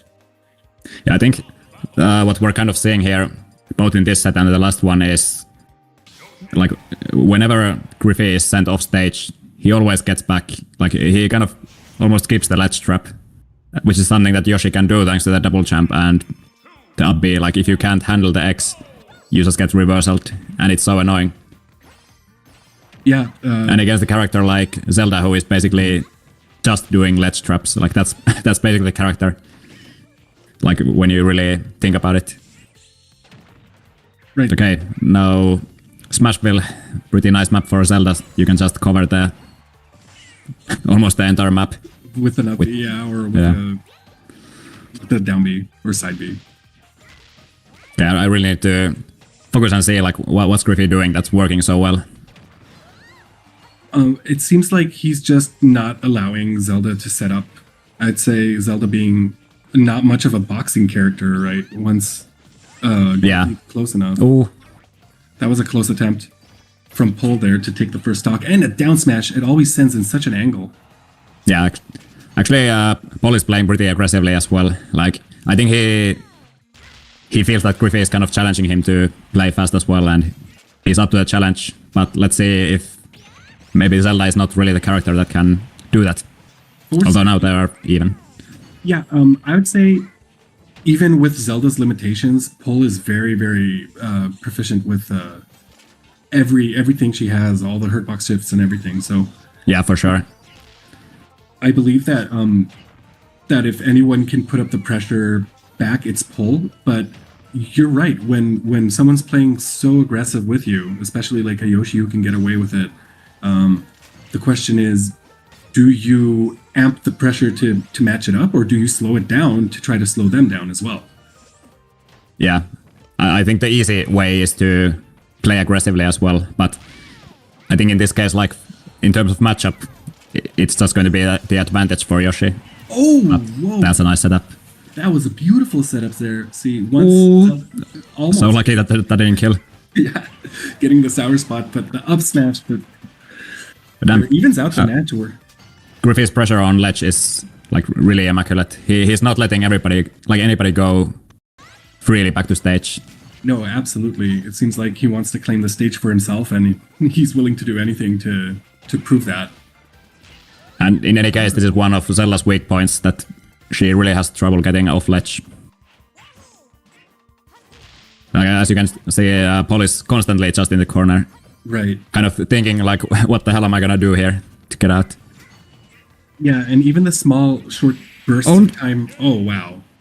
Classic. Just again, a forward tilt to up air. It's true, and it just kills, so you really gotta watch out when you're close to Yoshi like that at kill percent. So that's 2-0. I guess we're gonna see if there's gonna be a best of 5 or... it seems so. We're running it back.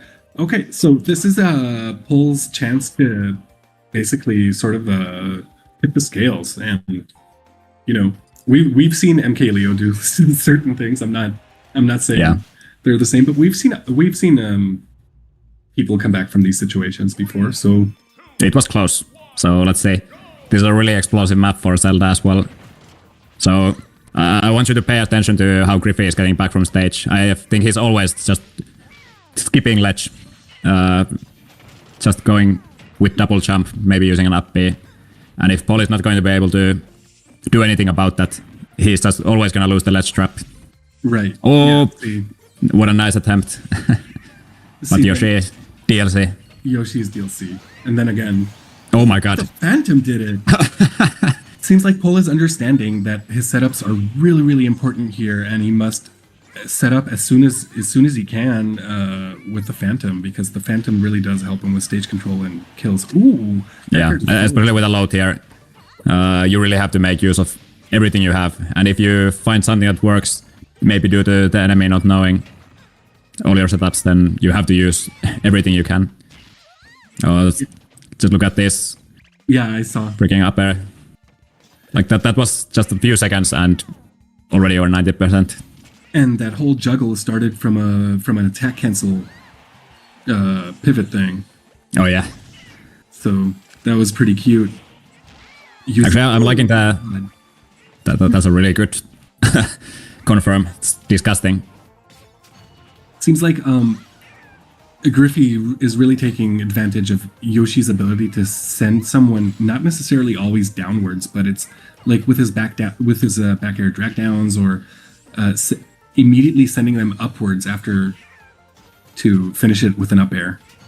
Yeah, you can really see this, like all the intent whenever he does something. Like if he drags you down, he's not trying to spike or nair you off stage. Okay, nice. Yeah, Paul gets a... That's Yoshi, who has to be really close to the opponent, and this time it didn't pan out. Like Paul was ready for it. Yeah, and also having the Phantom there before the up B really, really helps, because it makes Griffey he has to like overcommit and be as close as possible to like avoid the Phantom. Almost a tech situation, but I mean... Yeah, Yoshi has so many setups like that. And if you miss one at like 50%, you can die to F smash. You're sort of screwed, right? 2 jabs and an F smash. And another. Oh my god. Oh well, still living. Pair. Oh no. Okay. Will we make it? Yeah. Yeah, this is such a small map. Oh no! That's Again. I think that was like five of the same confirm in this set, maybe even more.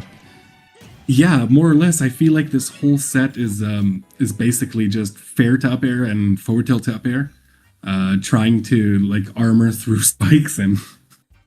I would never have thought that this is such a good confirm. Like, I don't know if it's like that for every character, or is it this like something to do against Zelda? Like, is Zelda actually floaty or? Yeah, Zelda is quite floaty, and I think maybe that helps, and that's why we've seen it so many times. Like forward tilt to up air and forward air to up air. Yeah, well played. Well played, Griffey, which leads him to grand finals, putting Troll up against Rocks, I believe. Well, I can't really see what's going on. My Smash GG isn't loading properly, so I can't really see what's going on. I think Hurim and Kirby are playing, and Rox and Dragomir. Unless there's been an update. So I guess we could have maybe jumped into one of those games if they switch to a stream setup. Or maybe like the next game. Yeah, for sure. We can also take breaks in between games and come back to commentate what's the match is up again. I can't. Why is this not loading? It's just cut off at winners finals for some reason. Actually, Start GG has been having a lot of issues in the past couple of weeks, like visual issues. So sometimes the scores are not updating. Like when I was on a Thursday playing a Wi-Fi tournament, there was an issue that it was showing the wrong scores, like it didn't update even when the set ended. Good thing you're telling me this, because I would have freaked out. Like, what's wrong with my computer? I'm going on ultimate frame data right now. I need to see what this dinosaur is capable of. So do you want to guess what frame is forward tilt? 5? Maybe 5. 5, yeah. You have it right. Damn. And That's crazy. it's minus 16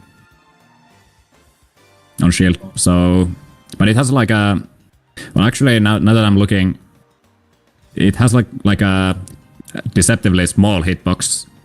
Like Yoshi is swiping his tail, but I think almost a third of his tail is not part of the hitbox. Mm-hmm. It also has. Wait, that's forward tilt, right? Not up tilt. Yeah, forward tilt. Yeah, forward tilt. Yeah, up tilt is huge. That's kind of like, yeah. Think of Lucina up tilt or something. Right. It's like a sword, and it hits all the way around. Yeah. But what I think is really special about Yoshi's forward tilt is that it sends upwards, which is really good for Yoshi. Yeah, some amazing move. Having a trajectory that sends upwards like that with a, it's a forward tilt. Not many forward tilts do that. I can only think of like Peach and Daisy, and maybe the backside of Wii Fit Trainer's forward tilt sends upwards. But like I can't think of another forward tilt that does that. It's usually like a down tilt that does that. Right. But that's a pretty big difference. You can anti-air with F tilt, and you can still hit people on the ground. So there's so much more utility. Yeah, absolutely, and it seems like it's really good for catching landings, like we saw Griffey do both against Rocks and against Penguin of Light. Yeah, but I think all in all, Paul paid a pretty big price for trying to box with Yoshi. Mm-hmm. Yeah, that might have been the determining factor. Also, as you mentioned, it seemed like Griffey kept using Yoshi's advantage to recover above ledge and not grab the ledge, and it seems like Paul really tried to go for edge guards and stuff like that, but Griffey always kept to find a way around it, like hover with the egg and stall, or like double jump and get an armor, and I'm wondering if it would have been just easier to catch on the stage instead of trying to catch an edge guard. Yeah, who knows? So I'm still thinking about the boxing thing. Like, if you consider that like both players are pretty high percent, then I guess Zelda can get like down tilt to fair to kill. Mm-hmm. True, yeah. But that's not like the most consistent because of the tipper. And then you also need to consider that down tilt hits low, so if Yoshi decides to jump, like do a nair, like Right. what Yoshi wouldn't do a nair, that's like frame 3. So it like just mathematically the odds are not stacked in Zelda's favor there. Yeah, I Of course. completely understand. It could be that I'm just overanalyzing. You know, sometimes just you get better playered. But even if that's the case, which is like that's not there's really no objective measure for that. There's always some reason why something happens. Like you can't just say that Griffey is better. Like he made choices that led to a better outcome. Right. You can say it's a combination of both, in my opinion. I think Griffey, it's not just the combination, it was how optimal he found certain, like, it seems like he found an opening for a kill every time he needed a kill. Or like he found an opening for a string every time he needed a string. So it feels like he was having a very optimal game plan. And also, Pull is really good with Zelda. He usually beats me. Like, I'm not ashamed to admit it, but like he really does tend to sometimes like underutilize his projectiles or his zoning tools, and you could see that sometimes. Like every time he did use a down B or something like that, or a side B, it did give him a slight advantage. Yeah, Yeah, but that's also the case that if Yoshi is too close, then it becomes too committal, and you eat a big punish if you get called out. For example, using the Phantom. Yeah, for sure. Right. And with Yoshi's air mobility, so he's like a flying dinosaur, so he can just be anywhere basically with one jump. I think based on this discussion, Yoshi might be top 1. Well, based on this discussion, yeah. But I think Steve still beats Yoshi. Yeah, I have no idea about that matchup, but you know, in general, I feel like hey, if you put a block, Yoshi can't really come back. Like if you put a block on the ledge. so I'm looking at the newest air quotes official tier list made by Lumerank. Do you have a guess where Yoshi stands? You can say like number or tier. I'd say top tier, so like A. Maybe number 3 in top tier. He's actually S minus. Oh, okay. So if my math is mathing, I think he is top 13. Yeah, definitely a very good character. Like he's in the same rank as Diddy, Min Min, Fox, Peach and Daisy, Joker and Pika. Like all of those are, I think, pretty much interchangeable. Like really strong characters. Absolutely. Where's Rob in the mix? Rob is top 5. He's in the next tier with Game & Watch, Aegis, and Kazuya. Where's Duck Hunt? Okay, let me find him. I think I'll start from the bottom up. He's in C minus. Yep. If someone doesn't know. I think he is exactly bottom 20. Yeah, that checks out. That Of checks course, like people shouldn't look at tier lists like too much, but they are always fun to talk about. Yeah, I mean, you can always outsmart or outskill your opponent. The tier list is not the only factor to determine how well you do in Smash, or an attorney in general. You know, even if it's like, I'm talking about like consistency. If you keep outsmarting and outskilling your opponents, then you keep winning. Even doesn't matter like what character you play, and we've seen that happen many times, like in big tournaments, low tier characters, like before SkyJ was banned, for example. That was crazy things he managed to do, or certain players, like low tier characters, and doing pretty well. But yeah, there's also the effect of tier list, and there's also the effect of what a character is capable of doing, and their frame data that has to be taken into account. Yeah, that's why the top tier, or like the highest tier, like the top 5 is what it is. Like these characters basically just cheat at the game. Like Steve, Sonic, Snake, that's top 3. They all completely change the rules, and they force you to play exactly their game. Right. See it, and it makes sense now, being like 7 years into the game, having such a solid meta, I'd say, with solid top 5 fighters to play. I mean, it makes sense, and this is a lot better than previous Smash games. I don't know if anyone here is like a newcomer to Smash, because like in Smash 4, Bayonetta was crazy. She was so much better than the rest of the cast.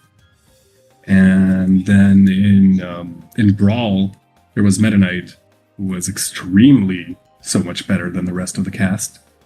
Yeah, and it's not even fair. Yeah, it was so unbalanced. I feel like Smash Ultimate is really one of the most balanced Smash entries. Yeah, for me, I haven't even played Melee. I actually started with Ultimate in 2021, so all things considered, I'm pretty new. Yeah. So But you weren't there for like the Bayo domination or the Meta Knight domination. I wasn't there for Meta Knight because I did play Melee, but I stopped. I didn't play Brawl, and then I got back to it at Smash 4. Yeah, like in terms of Melee, I think if you consider only like the best, I don't know, 10 characters or maybe even less, then you have a pretty healthy meta. Like new characters have been like making breakthroughs, like Yoshi and DK. But then if you go beyond that, you get like, I don't know, half the roster that can't really be considered viable for tournaments. Right, like at all. So Ultimate is not like that at all. No. And that's an amazing feat. I see. Even if we do like to bitch about like Steve and Sonic.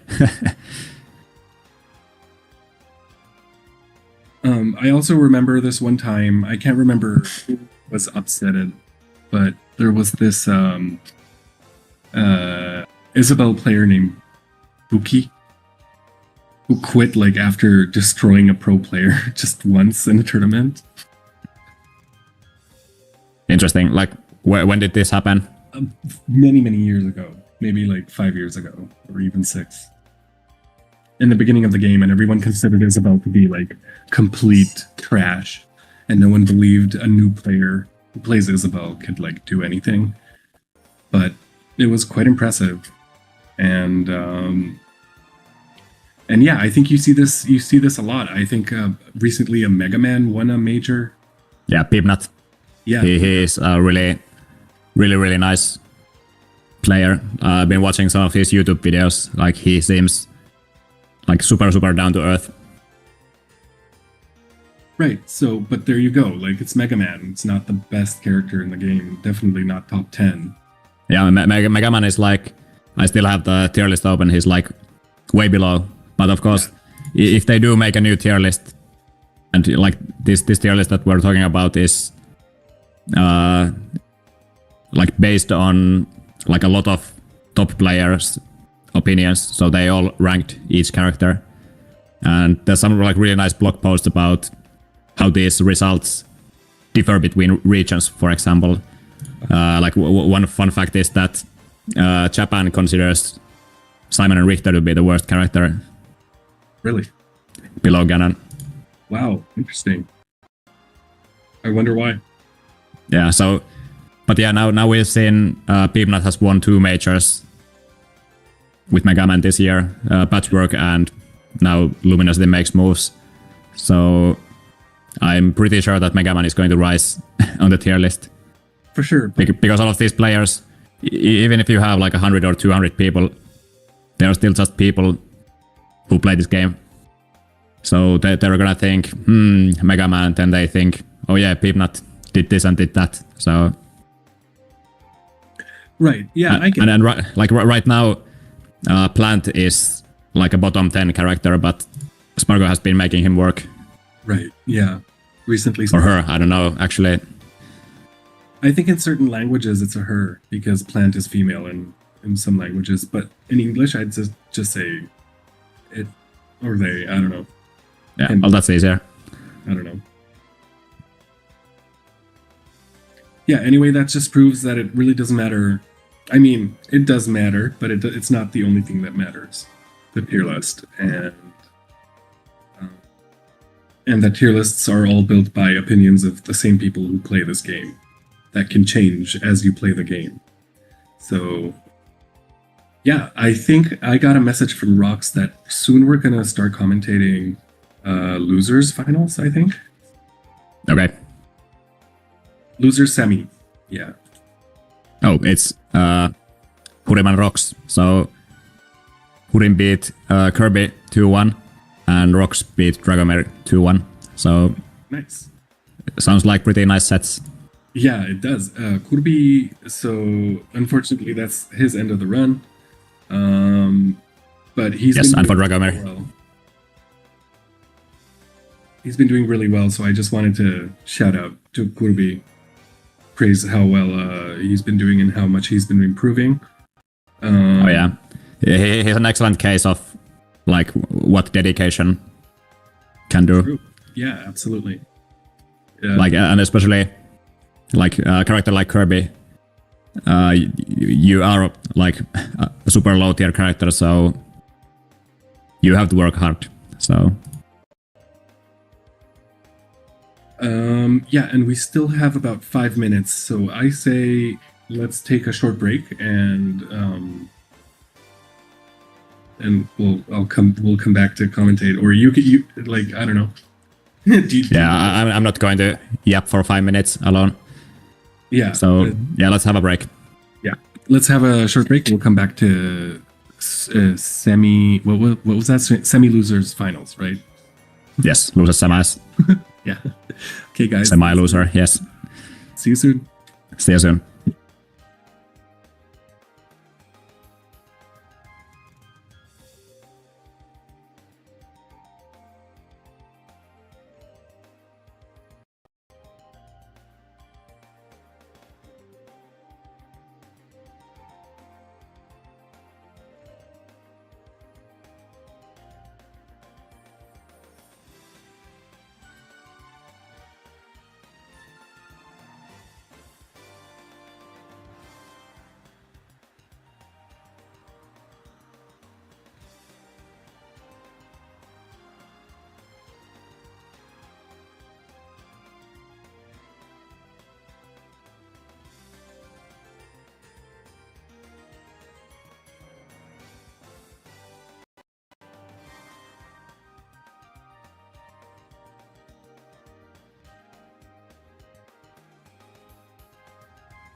Okay, we're back.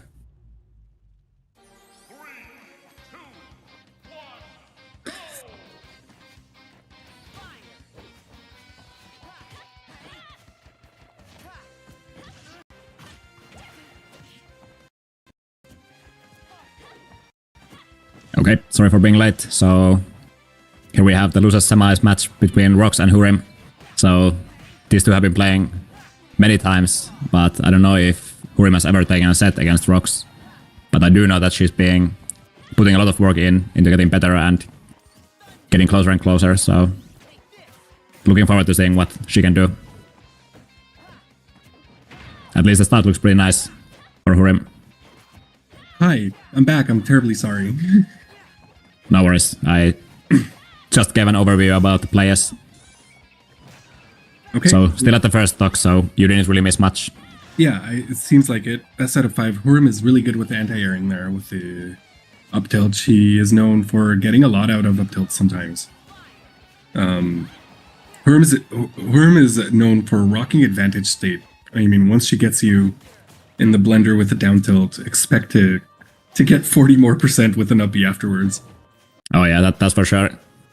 And that's something that Pilot can really do. And it's like invokes the fear of God when you know that you can die anytime to like one read. Like a sweet spot fair or like down smash. Then you can die even earlier. Right, much earlier. But now like both players at kill percent like playing really slow. So it's completely different pace from the games with Griffey, at least so absolutely. far. Missing with the arrow there. Unfortunate for her, and that could have cancelled the thunder. But there he goes. Yeah, that was a bit of a like optimistic down smash, but didn't have to pay too much, like just 30%. Could have been worse. Okay, some. Hurim is trying to confuse. That's the fair that I was mentioning. Yeah. You mean Byless fair? Yeah. And of course, actually I was thinking of back air, like that kills even earlier, but right. You know, either works, as long as you get the job done. Yeah, so, the sweet spot. Yeah, the players are like super even right now. Actually, so far it feels like Hurim has been keeping Rox at the ledge like considerable amount. Yeah, but Rox is getting mileage from every opening he gets. It seems like even though he is chipping damage a little. Ooh, with the full read.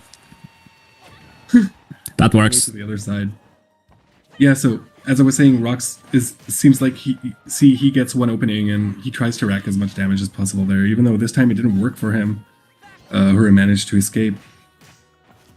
Yeah, well, I think in general, like Pilot is pretty easy to like get hits on stuff, but okay. What happened there? Just random SD. I think he wanted to reach the ledge with the second one. He didn't use the third side B hit at all. Yeah. Because then he would have overshot. So true. Yeah, I was thinking of that too. So here we have Hurim is already at 77% on the last stock here. Rox is trying to ledge trap her and is managing to throw her off stage. Like, and Rox is kind of doing the same thing as Griffey. Like he's being really cocky with the offstage interactions, but they have been working. Like he has not been punished so far. Yeah, for sure. Also take into consideration that Sora can really go off stage basically anywhere. And even if he is punished at 44, unless it's like a down air, it's not going to do too much.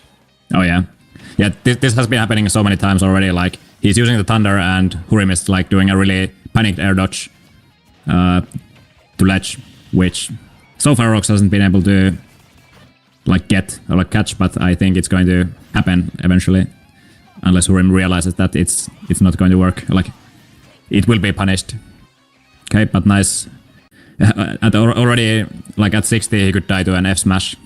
For sure, especially with so much rage. She's max rage if I'm not mistaken. So if Hurim can also, like if she can get Rox in the corner. Yeah. And not get reversaled, okay? Absolutely. That will do. Just one up tilt out of freeze. That was a very close match. Well played for both of them. Yeah, I liked the attempt to wait out the like freezing, but yeah, up tilt is so active, and when you're at the percent where it kills, it does. It's really hard to win in that situation. It's just optimal for Sora to just up tilt towards the end of the freeze. Yeah, like at earlier percent, there's so much more that the other person can do. Because if Sora decides to like up smash or up B, those are pretty committal. That's true. And taken in consideration, even if it didn't kill the up tilt, it would have put Herm in a very bad position, not having too many landing options as a but Rox is also very experienced on Sora, so I'm sure he knew that it will kill. Yeah, for sure. And here we are with match number 2, best out of 5. Ooh, there we go. That was a nice up B catch. Yeah. Ooh, I hate when Rox does that. Like he deliberately drops the loop and then he waits for like an option, while also he is collecting information about the opponent, like what do they like to do. Oh, that was a lot of parries. I think that's the main thing. It's not even for punishing. He drops the combo just to see his opponent's panic option. He does that a lot to me too, and eventually he exhausts all your options and has been able to like understand when you do each one. So oh yeah. Oh, so super close. Kind of like back and forth between both players. Rox has been getting through the ledge traps somewhat. At least he's living. So I think something that Kurim is a bit struggling to is to find out like what would be the nice way to kill. Like in this case as well, the F tilt doesn't kill. Oh, with the thunder under the stage, I've noticed Kurim is throwing in more dash attacks around. Ooh, nice duck under the arrow. She's throwing in more dash attacks, which are sort of helping her. They have a huge range and quite fast for Byleth. Oh, what a nice call out. Catching the side B with an up air, and that takes the stock. Back throw is not enough. We already learned that last stock, but there we go.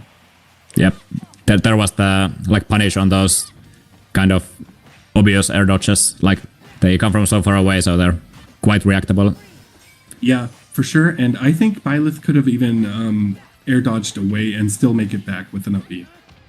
Yeah, could be. But in that case, I think also Sora can cover that because. Yeah, true. Oh, what a nice call out. Beautiful, but he doesn't drop. If he doesn't drop shield, it's broken. If he does drop shield, he gets hit really strong. So. Oh yeah, I think that's like a few times that has happened that Rox has been in free fall and Kurim decides to just F tilt. So it's not the worst thing, but I think she has time to get a better punish, and I kind of understand it because sometimes the Sora can kind of drift to the other side, and if you try to like get some big call out, then you might completely whiff, and that sucks. Right. But I think you could just do like an up smash. Right, since Sora is so floaty, it's kind of deceiving to understand where exactly he's going to land, even though it seems like quite obvious. It's not obvious where he's going to land. Yeah, actually I don't know what's a good option for Byleth other than like up tilt to cover both sides, because down smash is so slow. So maybe. Wow, that was nice. Speaking of down smash. Yeah, you manifested it. Yep, we're in the lead. So let's see. Can she rack up damage? Ooh, that's so risky for Rox. I think he could get. Oh wait, you don't get spiked by up B, like Byleth up B until like 50%, right? So I think he felt safe. That almost killed. That almost killed at 30. Oh. There's a tech chase. Yeah. Maybe that's my fault for speaking to Rox about it. Like he was saying that he needs to put some focus into those since they are so important. It seems like he's been focusing on it. Being able to implement something someone told you is not that easy. Just like yeah, but actually it's something that the opponent also has to consider to not be under plats, but what are you gonna do in this kind of situation? Going for another down smash there. Ooh, trying That to- was a really nice attempt. Yeah, very nice. Oh, This is Oh, crazy. nice. What just happened? This really well done. rock. That was a classic like big scramble, and then the big option, the slow option works because it like throws off the scramble timing. Right. That was excellent. Okay, good job, Hurim, for taking a match. I'm reminding you guys, this is best out of 5. It can go anywhere. I feel like it kind of went downhill for Rox when he missed the edge guard. Like he almost got like a super early edge guard, like doing fair 1, fair 2, and then trying to reset, but he failed, and then he kind of panicked and he failed his up B. It might have been a bit too quick because I think we saw fair 3 coming out. Oh yeah. But yeah, 1-1. So really excited to see where this set goes. So I feel like Hurim has just sent a message that if you don't play your best, something's gonna happen. And even if you do, perhaps. Hurim is super aggressive and it's coming for her advantage. And in this first stock, it seems like she wasn't as aggressive in the last 2 matches, at least not from the get-go. And then it seems like it threw Rox a little bit off because he doesn't seem to manage to get in even one hit in between hers. Yeah, good stuff from Hurim. Keeping Rox at ledge and really nice bear. How did that sweet spot though? Yeah, I don't know. This is some main character energy, so... Oh, yeah, nice the eye there from Rox on the to make sure not to get hit by the back air. But those back airs in neutral, just the raw back airs, they seem to do enough. Oh yeah. I really like how Hurim is just smothering Rox right now. Forward tilt. So basically a stock ahead. And well, a nice down smash rate, but doesn't kill, so who cares? Yeah, it might have killed if it's sent to the other side. So this is actually pretty annoying for Sora. Like, he has range, but Violet has more range, so... And you're like getting to the range that now you die to a sweet spot bear. So agree. you have to go in at some point. It's literally why she was tagged the distance demon. Oh, Oh wow, getting hit by thunder. And with the reverse 69%. Oh, okay, never mind. okay. Oh, really nice. Very Just keep going. That is basically all you need to do. Oh, almost. Nice. just one attack after the other, and it's very confusing for Rox to find when's the right time to hit in between the hits. It seems like Rumen is in a big lead here, but it seems like Rox is juggling her. She's back on the ground. She tried to get a grab, but that didn't work. Ooh, tries to get a read, but she air dodges away. Yeah, well, it wouldn't have killed even with like DI. Yeah, probably not. But it's But still Rox is making a really nice comeback. Like he's been winning these kind of scrambly interactions so many times now. But of course, we're talking about pilots, so yeah. I'm really liking these callouts.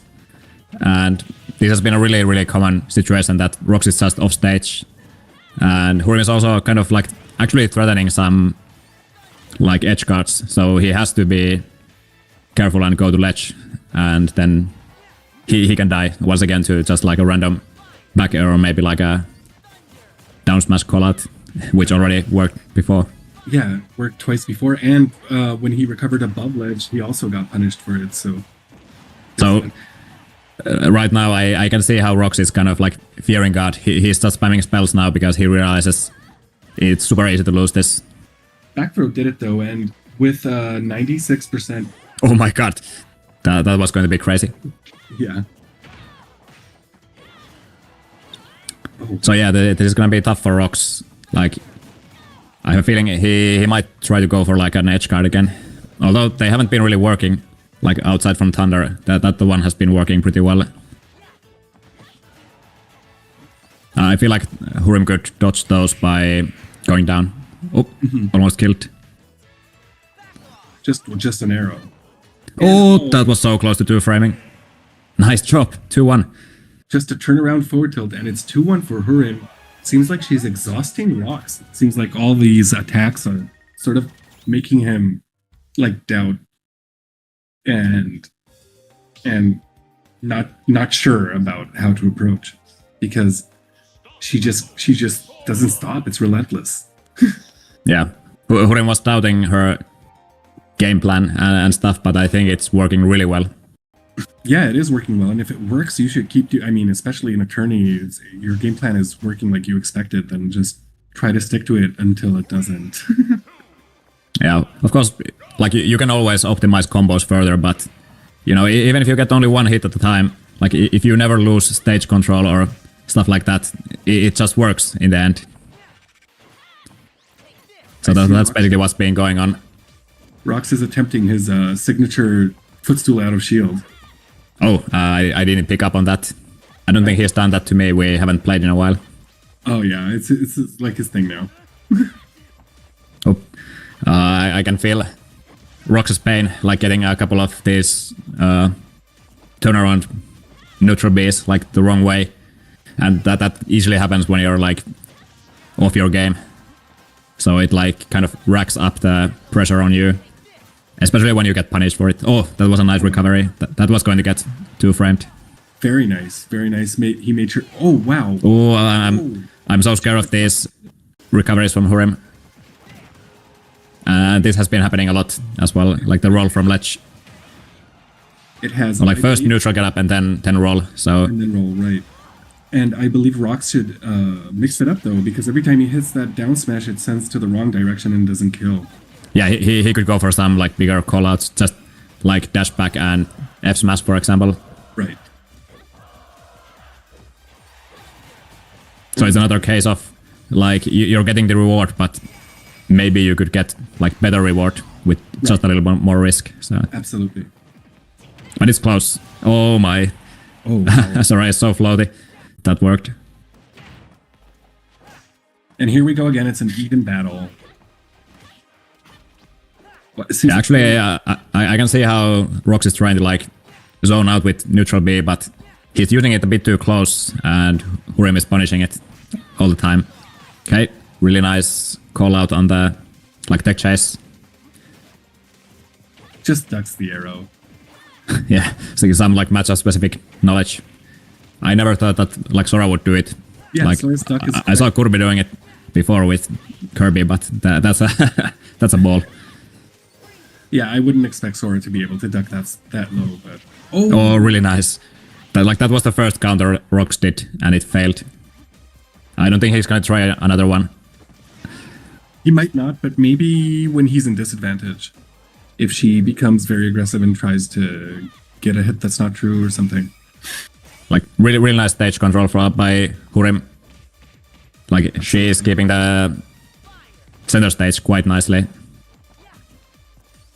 Like keeping the opponent at ledge is tough, but actually these Thunders have been doing so well. Oh wow! And those backers. Yeah, those backers. They're like dead even completely. Oh, with the platform. I'm seeing some strings. Oh, nice call out. Oh. Ox is really digging in. Yeah, it's almost like desperate. So I think Hurrim can find like a really cheeky kill in one of these. And you can see those like tech chases, like it's happening all the time. Mm-hmm. Yeah, absolutely. But yeah, this is such a like scramble all the time for both players. But okay, and that was like the 5th time. Yeah, we saw that in this. And he still didn't kill. So are we going to see a 6th time? Nice recovery that time. I'm thinking maybe even like once. Oh wow! With the return to the stage to the Thunder, and when he does it in the air, it's closer, right? So yeah, that one has been working all the time. So just something small for Hurrim to fix. So if you just like do some move when you're sent off stage, then you can fast fall, and when the Thunder comes, you can react and fast fall. So it's basically like a 50-50 that Sora is covering like around stage height, but if you think that he's going to do it and you like go down, then he can call it out, and that's like the best place to edge guard Violet like down under just before they can like snap to ledge with up B. For sure. I feel like Thunder is more intimidating than it actually is. Like, yes, it's a kill move and it's very, very big, but it is avoidable. You can somehow space yourself in between the two Thunders if you're a small character. Yeah, I think generally it's the worst spell out of the three, especially in the Rob matchup, but of course Rob can almost always dodge the Thunder, so... Yeah, I feel the same. I'd say worst is Thunder, then Fire, then Freeze is the best. But they all have their utility. But you know, in some matchups, like Sora will try to get rid of Thunder, like even in neutral. Like they don't even care about if it hits. They just want to get a better spell. Yeah, they want to switch to the best spell that comes after. Okay, but game 5 right now going in Rox's favor, but this can change like super fast. So it absolutely can, and it's the game that determines who continues on to losers finals. So it's pretty big. The stakes are high. Yeah, stakes are high and well done. Yeah. So, oh, nice. Beautiful nair to dash attack. Tries to punish her edge guard. Oh, she jumps back. That could have been a spike. Like I think Sora had basically no option to maneuver. Absolutely, it was just a slight timing issue. Actually, I think Hurrim might have tried to, you know, like drop down and do the up B spike from ledge hang, but the timing was just a bit off. Okay. Okay. Those down smashes have been working so well. Yeah, they have been, and I think it's because of that positioning over there, pressuring him to roll. Oh, that was lucky. So now we're looking at like max rage Violet. Finally Rox got the stock. That could have been like catastrophic if it lasted for even just a bit longer. Of course, it's still looking nice for Hurrim. Yeah, it's still quite detrimental because he's already at 84 and being light as Sora. That's a problem against Violet. Violet has like a really, really nice, solid juggling because she can use the nice up air and then she can also cover with up tilt, which is like, so you are not really safe anywhere, and then you can get upbeat. So, and I feel like Hurrim has been like, they have been hitting, like these up airs they have been hitting. Absolutely. She's been so now Rock's doing the ledge trapping, and he really needs to make everything out of this. Seems like Hurrim is a little more aware to her options, being punished so many times with the down smash. Oh yeah. Yeah, if it happens so many times. Oh, nice. This time no up tilt kill. Yeah, not she was at 110, but yeah, so in that situation, I understand the option to just go off stage instead of try to land on stage. Like Sora has so many options to cover the landing as well, but then you are forced to be ledge trapped. Really nice dash attack. So these have been like pretty scrambly situations, but it's kind of with like earlier matches. Oh no! Oh, unfortunate. Even the tech didn't help. Yeah, well, she was at 160, so... But now Rox can kind of like try to maximize kind of the confusion about that feeling. Yeah, he's going like full ham now. Yeah, he is. It seems like he saves it for last mostly. It seems like in the beginning of matches he takes it easy, and then towards the end it's like, I have the download now. I gathered all the info I need, and I'm just gonna go ham. Yeah, and Rox is also just doing ledge traps. He's not trying to edge guard anymore. It hasn't been working, but now he's getting juggled, and now he's the one at ledge. Oh, there it is. Nice. Oh, the thunder.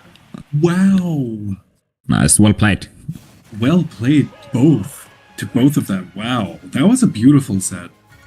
Really, really close. Like, so much fun to commentate a close match. Yeah, so much. Wow. So I feel like maybe they should change Rox's name to Thunder, because I think Thunder was getting almost all of the kills. Basically, yeah. But honestly, I don't see him do that much. What he just did there, it was like an up air after a tech chase on the or not a tech chase, but like, you know, a reaction to their option there on the platform, and then out of the up air into Thunder. That was yeah, really that was a really nice, like surprisingly good option. So I was actually talking about exactly this kind of situation with Rox earlier, that I was watching a set, Zomba versus a Sora player, yeah. and the Sora kept getting like that exact tech situation, and he always covered it with up smash. Like he didn't always hit it, because it's like a 50-50, you have to like cover either side. And at the same time you also cover the middle. But Sora can also do up air, which covers the entire platform. Yeah. And if you do just like short hop up air, you don't really get much. Or actually, I think it's like a landing up air. But if you do like a committal up air, if you hit it, you can get like better confirms. And it's easier. I mean, more difficult to do, so. Yeah, I bet it can also combo into up E at certain situations and kill. Yeah, yep. Indeed. Okay, wow. So, good. I mean, good job to both of the players. Well done, Horim. You played very well. And good job, Rox, for proceeding on to losers finals. You'll be going up against who is it there? It's Paul. Oh wow, going up against Paul. So this is the classic Hungary grant, but this time there is an invader. It's so recently it has been like this. I feel like we've been having new players from all over. In previous tournaments, we also had some other exchange students, but they had to leave back. You know, that's the idea of exchange at the end of the day. Yeah, some from all kind of different countries. It ends up being really cool. Like I think hosting all kind of different. Yeah, it's always fun to see like new players in our scene, like no matter what their level, and of course, if they are really good, like I know Rox and Paul, they are just happy to have a big challenge. Yeah, for sure, and they've been practicing and playing with each other since forever. I think ever since Paul joined the community. So, they even like had this one tournament once where they switched. I think it was a year ago, where they switched and Paul played Sora and Rox played Zelda for the entire tournament. Oh yeah, I think I saw that one. Yeah. I feel like Paul could have put a little more effort into learning some nukes, but yeah, because that would have changed a lot. Just knowing, Oh yeah, you know, there's the double jump nukes, like the IDJ ones, and then there's like the simple ones that are not completely true, which you can do with just like Nair 1-2 fastball. But I don't think it's. In my local, we had like a reverse mains tournament once. Like in every match, you had to play against like the player you're playing against. We always all chose like our top 2 characters. So each time you played somebody, you had to play as one of their 2 best characters. Okay, that's cool. Who did you get to play? Well, my nemesis in my city is Beze, who plays Terry. So I actually practiced some Terry just for that occasion. Like learning some like down tilt to Buster Wolf, that kind of cool conversions. And of course, I've seen him do everything like a million times, but it's not the same as doing it. As doing it yourself. Yeah. So, but I played Fox like a long time ago, but I feel like I still have a Fox. Like, he's such a fun character to play, to just free flow stuff. So even if my confirms like Nair to up smash, they are not perfect, but I can like find my kills kind of in many places. So yeah, we have a Fox Ness main as well, and Pac-Man plant. Oh. So that was actually my downfall. The Pac and plant player, he won the entire thing. Oh wow. He was playing Lucina against me because that's my old main, and I've never played Lucina in a big tournament. Right. But how was their but- Rob? That's the question. So you learned some Terry combos, but did they manage to do the Rob stuff? I think people I played against, they tried Rob, but it didn't work out. Like, he's so clunky if you haven't played Rob. Yeah, he's hard to just pick up.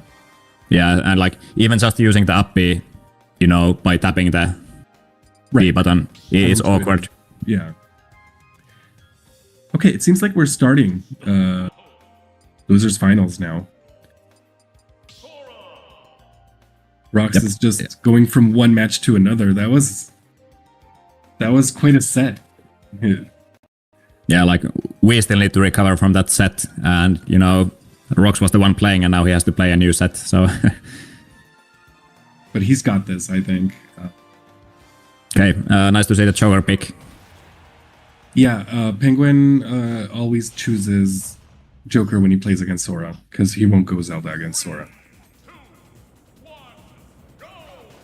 Okay, let's see what happens. Here we go, best of 5. Both are neutraling around. Oh, yeah. That can just be grabbed like that. Yeah, for me, I just play one character. I'm so bad at like adapting to playing a new character, like a different character, even if I've practiced them. So hats off to Paul for like bringing out the Joker. Definitely not an easy character to play either. Definitely not, but Paul is very proficient with Joker and can do a lot of really cool things. And I think the reasoning behind choosing Joker against Sora is just guns. Because when Sora's off stage and you can shoot a gun, and it's really good. Yeah, so far I think Paul still needs to kind of find his footing with Joker. Like all of the interaction, he's like doing something, and Rox is coming off as the winner. So, right.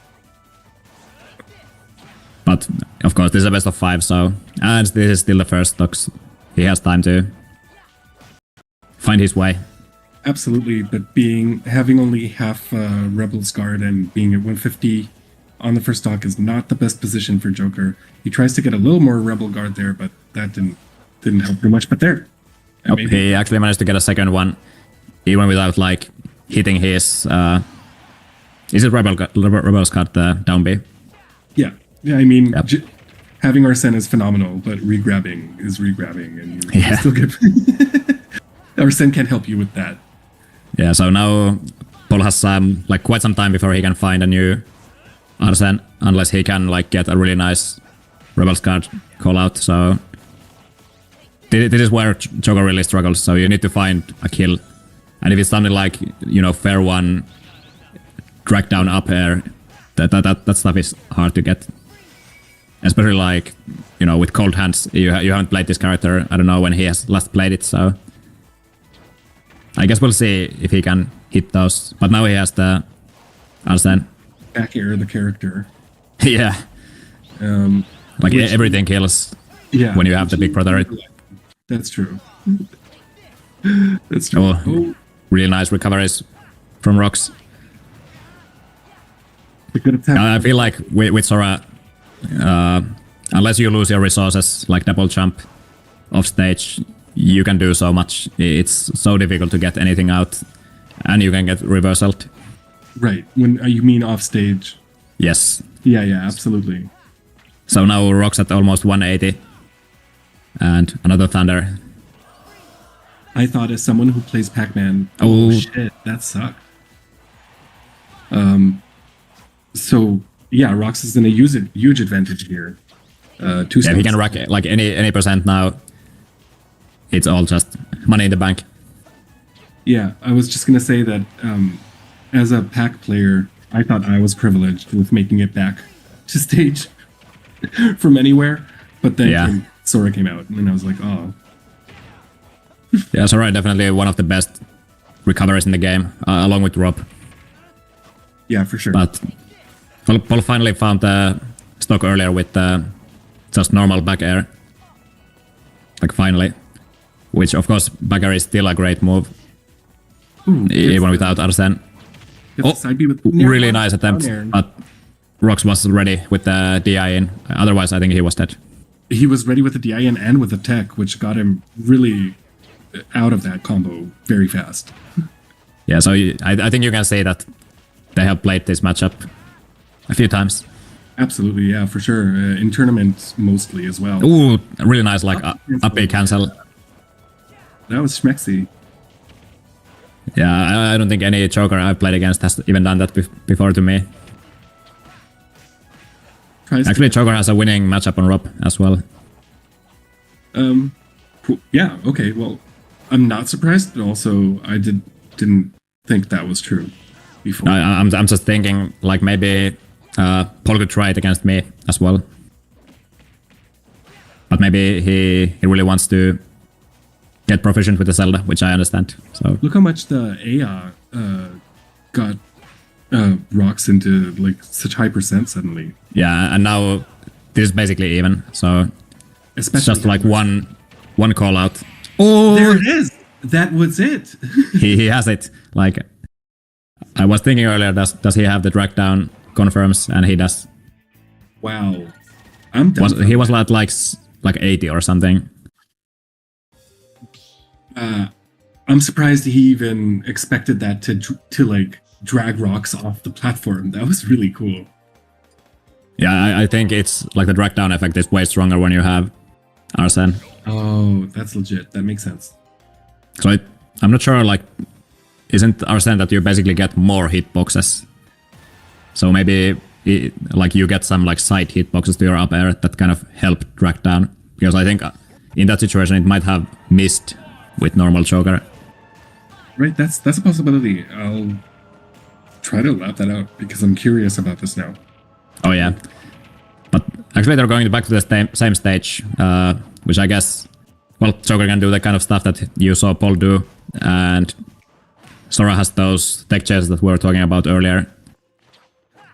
Yeah, I'm also confused because I thought Paul was inactive because his controller doesn't work. Or maybe he's using someone else's controller at the moment. Right, I don't know this lore, so yeah. I'm just assuming that he laps 5 hours every day. Okay. The wall jump to side B there was really nice, and it gave Paul a huge advantage because Rox is still racking up damage even without being hit. Yep, and now it's Arsene time. And that's it. What was that really a combo? Like, what is that? Like stun? I'm pretty sure it was just a true combo, especially on such a floaty Sora. Yep. And now, like, he still has... Right. Like, he can do so much with the second stock as well. Yeah, having Arsene and just having up airs on this platform, too. I was just thinking about that earlier. Yeah, like, semi-infinite combos. So, yeah, it's gonna be difficult to get another Arsene without dying. Back throw doesn't do it, I'm surprised. But of course, you still like already have 50% on the next stock, so you can't complain. So... Oh wow, just the tip. Catches him right there on the ledge. Yeah, but and it's tough to do anything against that. Like, what are your options? I guess roll. Yeah, time the roll or maybe drop down before it happens. Okay, some Rebel's Guard action. Like, Paul is in a blender being sent to the corner and then to the ledge, and... Oh my god, that's it! That's a nasty... Like, super random hit, in my opinion. So, really can't blame Paul for missing the tech. Yeah, for sure. And it's so unexpected, too, because he's so... I don't know, something about his floatiness is deceiving. Like, you don't think he can throw out an attack at a certain height, but he can. Oh, yeah. And, oh, that was a bit... antsy. Yeah. Yeah. But he did... Like, if he can get the stock now, it's so nice. Of course, like, yeah, as long as Joker doesn't get hit when he has Arsene, it goes down so slowly that you can make so much out of it. Like, he could even, like, get the stock even with Arsene now. Yeah, even though Rox is at 25. And we saw Rox doing something similar just earlier to Paul. He took a stock when Paul was, like, at, what, 40? Yeah. So it can always go ooh with all the double jumps. That was a phantom footstool into a double jump gun. Yeah, this situation is so scrambly. Like, there's no way to predict who is going to come out on top. No, not at But all. in this case, this is an annoying spot for Paul because he's so far away from Arsene. So at this point, if you try to like use Rebel's card, oh, I don't know what he was trying to do there. Since normal Joker doesn't have a spike, I guess the best thing is to just try to get like, I guess you can still get like a stage spike with the down air. Yeah. But he still managed to get the Arsene, but now you die to anything, so... But it the same goes both ways. Both ways, yeah. And they're both on last stock. Oh, that was a big call-out attempt. Oh, so unfortunate. He let go a bit too early. That's so sad, because that was a good plan. It was a good idea. Damn, this Thunders. Yeah, Rox Like- really uses them very well. He also was going to say he uses another thing well, but I forget. Oh yeah, he uses side B to space himself. Yeah. Like just one to get a grab, like to get close to get a grab or to jab out of it or something like that. Yeah, for me, I only play... I've only played against Rox online, so online side B is insane. It's so Yeah. hard to try to react to when it ends. So I've been thinking maybe it could be like kind of an online crutch in a way, or like a bad habit that if you overuse it, if you try to do it too much offline, it's not going to work. But I think he's been proving it otherwise, especially when he is doing it to like use the first hit to get a tech chase on platforms, Right. and finding kills and percent. Yeah, absolutely. Every option is a good option if you would just mix it up and use it in the right timing. Like, there's no such thing as right or wrong move to do. It's just all according to the situation. And I think Rox really, that's how you can tell like different players with the same character. Yeah, so I think it's 1-1 now. Yeah, it is 1-1. It's not updated, and we're in the best out of 5 in losers semis, or sorry, losers finals. Yes, and actually, we just went to FD, so all that talk about like the platform stuff Rox has been doing, that's out of window now, which is I think a really good thing from Paul to do. Absolutely, and we're also gonna miss. We're gonna miss. Oh no! Okay. What happened there? I think it was a I think he thought he misinput. had a double jump. Yeah. So we're also gonna miss Paul's up airs on the platform like we saw in Hollow Bastion. Yeah, but he didn't get like too many loops out of it. So Joker can still kill confirm with just getting fair one into up air, drag down, and then a smash. Yet again. So all in all, I believe this is a really good map for this matchup for Joker. Oh, nice. Oh, the call out. Sora is too floaty to be grabbed after a drag down like that. Oh yeah. Like there's a lot of issues with being floaty, but it has its benefits as well. Yeah, absolutely. And it seems like Rox is utilizing it. Nice nair 1 to forward tilt. Yeah, he's dead. And that's it. Rox seems a lot more confident in this match. Maybe it is the map change. Well, yeah, there is the thing that I think like doing these noobs is easier when there's no platforms in the way. No platforms, right? Yeah. And I suppose like the spells are better, so you can just use fire. And there's no way to dodge it by standing on a plat. Platform. But yeah, Rock's pretty nicely in the lead so far. But we're gonna see another big boy, Arsene. And There we then go. shit hits the fan quite fast. Just like that, yeah, with the down. Oh, really nice call out. Beautiful Yes. back air. I think that's what you meant, more or less, in the match with Horin, where you can avoid Thunder by going underneath by fast falling. Yeah, but I don't know if Pilot could do something like that to punish. No, for sure. I'm just saying, like, how you can avoid Thunder like that. You know, he saw the Thunder coming out, he avoided it by fast falling, and then Yeah, that was a good example of that happening. Um, So it's here we have it. Yeah, Pol is really racking up more and more percent. He's very low on Rebel Guard, or what is it called? The gauge. Rebel gauge. Arsene. Arsene. He's the one Arsene. Yeah, no choice. So he has been like winning so many interactions, keeping rocks at ledge, but he's like the amount of percent he's racking is so low. It's so slow, and I think he's going to be. Oh, he made it back. I think Rox was a little bit late on that edge guard. Something went wrong. Okay, but Yeah. so I don't know if maybe with like a random F smash he could get the hit, but right now he like Rox needs to be careful to not give any like random hits because then he gets Arsene and then things go bad. Yeah, just I think he's just trying to he was trying to buy time to get the Arsene and now it's like dead even. ouch. That forward tilt. Oh yeah, and I think F tilt kills already on ledge. Oh, that was like super greedy. No punish. Okay.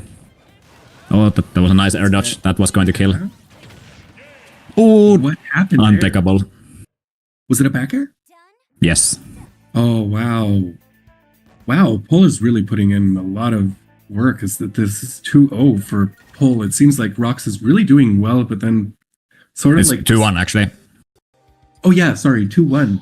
And it's seems like Rox is doing really well, and then right at like certain points that are very critical, it seems like he's just I don't know, like getting hit or something, misses the timing or something like that. He's just not managing to get around the Yeah, the some of actual- these edge guards have been disgusting from Paul. Like, in the end, like Rox even used his neutral B just to stall, but still Paul found the right spot, like between the side B hits to do a back air, and it was untakeable, so the checkmate. So not many characters can do that, but like Arsene Joker, sure. But now we're back to Hollow Bastion with. Oh, Bastion again, yeah. It has been working out for Rox really nicely. That's true. He did take a match on Hollow Bastion. Maybe it's like the those phantom footstools. Maybe it's the stage advantage. Oh yeah, home stage. Home stage, exactly. Oh, I think he was dead. Nice tech. I feel like Paul was going to die. Oh, Nice movement there with the gun into back air. yeah, it's so nice that you can stall and like move. A lot of potential, like death, with that move. And now, Down air to up tilt to up air. yeah, these combos, that was just 50%, like super fast. And that was almost a kill. So Rock's really in the backseat right now. So, well, that's another Arsene down, so this is the chance for Rox to take his stock okay, ASAP. Yeah, and I think Rox is sort of doing like he's trying to slow down the pace a little bit of the match, especially when there's Arsene. And now when there's no Arsene, I think he feels a lot more comfortable to go in. But Yeah, it still but, doesn't work. yeah, it's hard to kill with Joker now, like, as you saw that even that up B didn't, up smash didn't kill. But And he gets- he I'm just surprised, like, and again.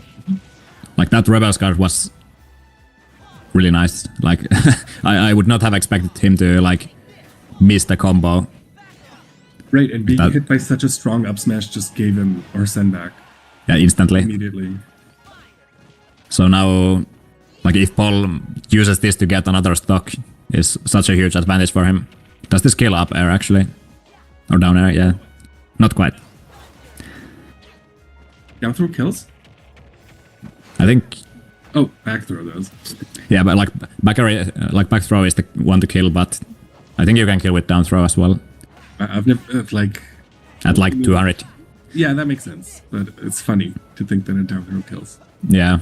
Well, a lot of characters have that. Like, usually it doesn't happen, but you know, with Joker, it's pretty hard to kill without Arsene, so Right, base Joker. it comes up. So now Rox has a mountain to climb. Or he's at his like tournament stock. Oh, that was nice. The reversal there into up smash. Oh yeah. Rox is still in this, even though he's on his last stock at around 60%. He's still capable of. Man, Yeah, like yeah, just a few interactions. He needs to play clean. Like Paul is not willing to let this lead like melt. for sure. But we've seen before how Rox also like stage spikes him, or manages to get a nice call out or a nice read on that. Yeah, like but in this kind of situation, you're kind of expecting those as Paul, because you know the other player is getting kind of desperate. So maybe he would have he would anticipate it enough to take something like that. Just a thought. With a gun with Daddy Arsene. I feel like he was just trying to footstool. Yeah, maybe, but Yeah, I was so dangerous for Joker made it back. Rox. But actually, it Oh wow! oh, nice chop. Just like that, a call out on the. Good job to Paul. I was just about to say that like this kind of nothing is happening situation is good for Rox because he's just running out of Arsene. But like he found the exact right spot. Like he kind of intimidated him, or maybe taunted. Just turning back and forth. Yeah, for sure. I think he was sort of waiting for Rox to approach. Then when he realized that he's not going to approach because he has Arsene, then he can just, like make a fast movement. Hopefully it hits. Or that's how I read the situation. But that's it, right? Pull takes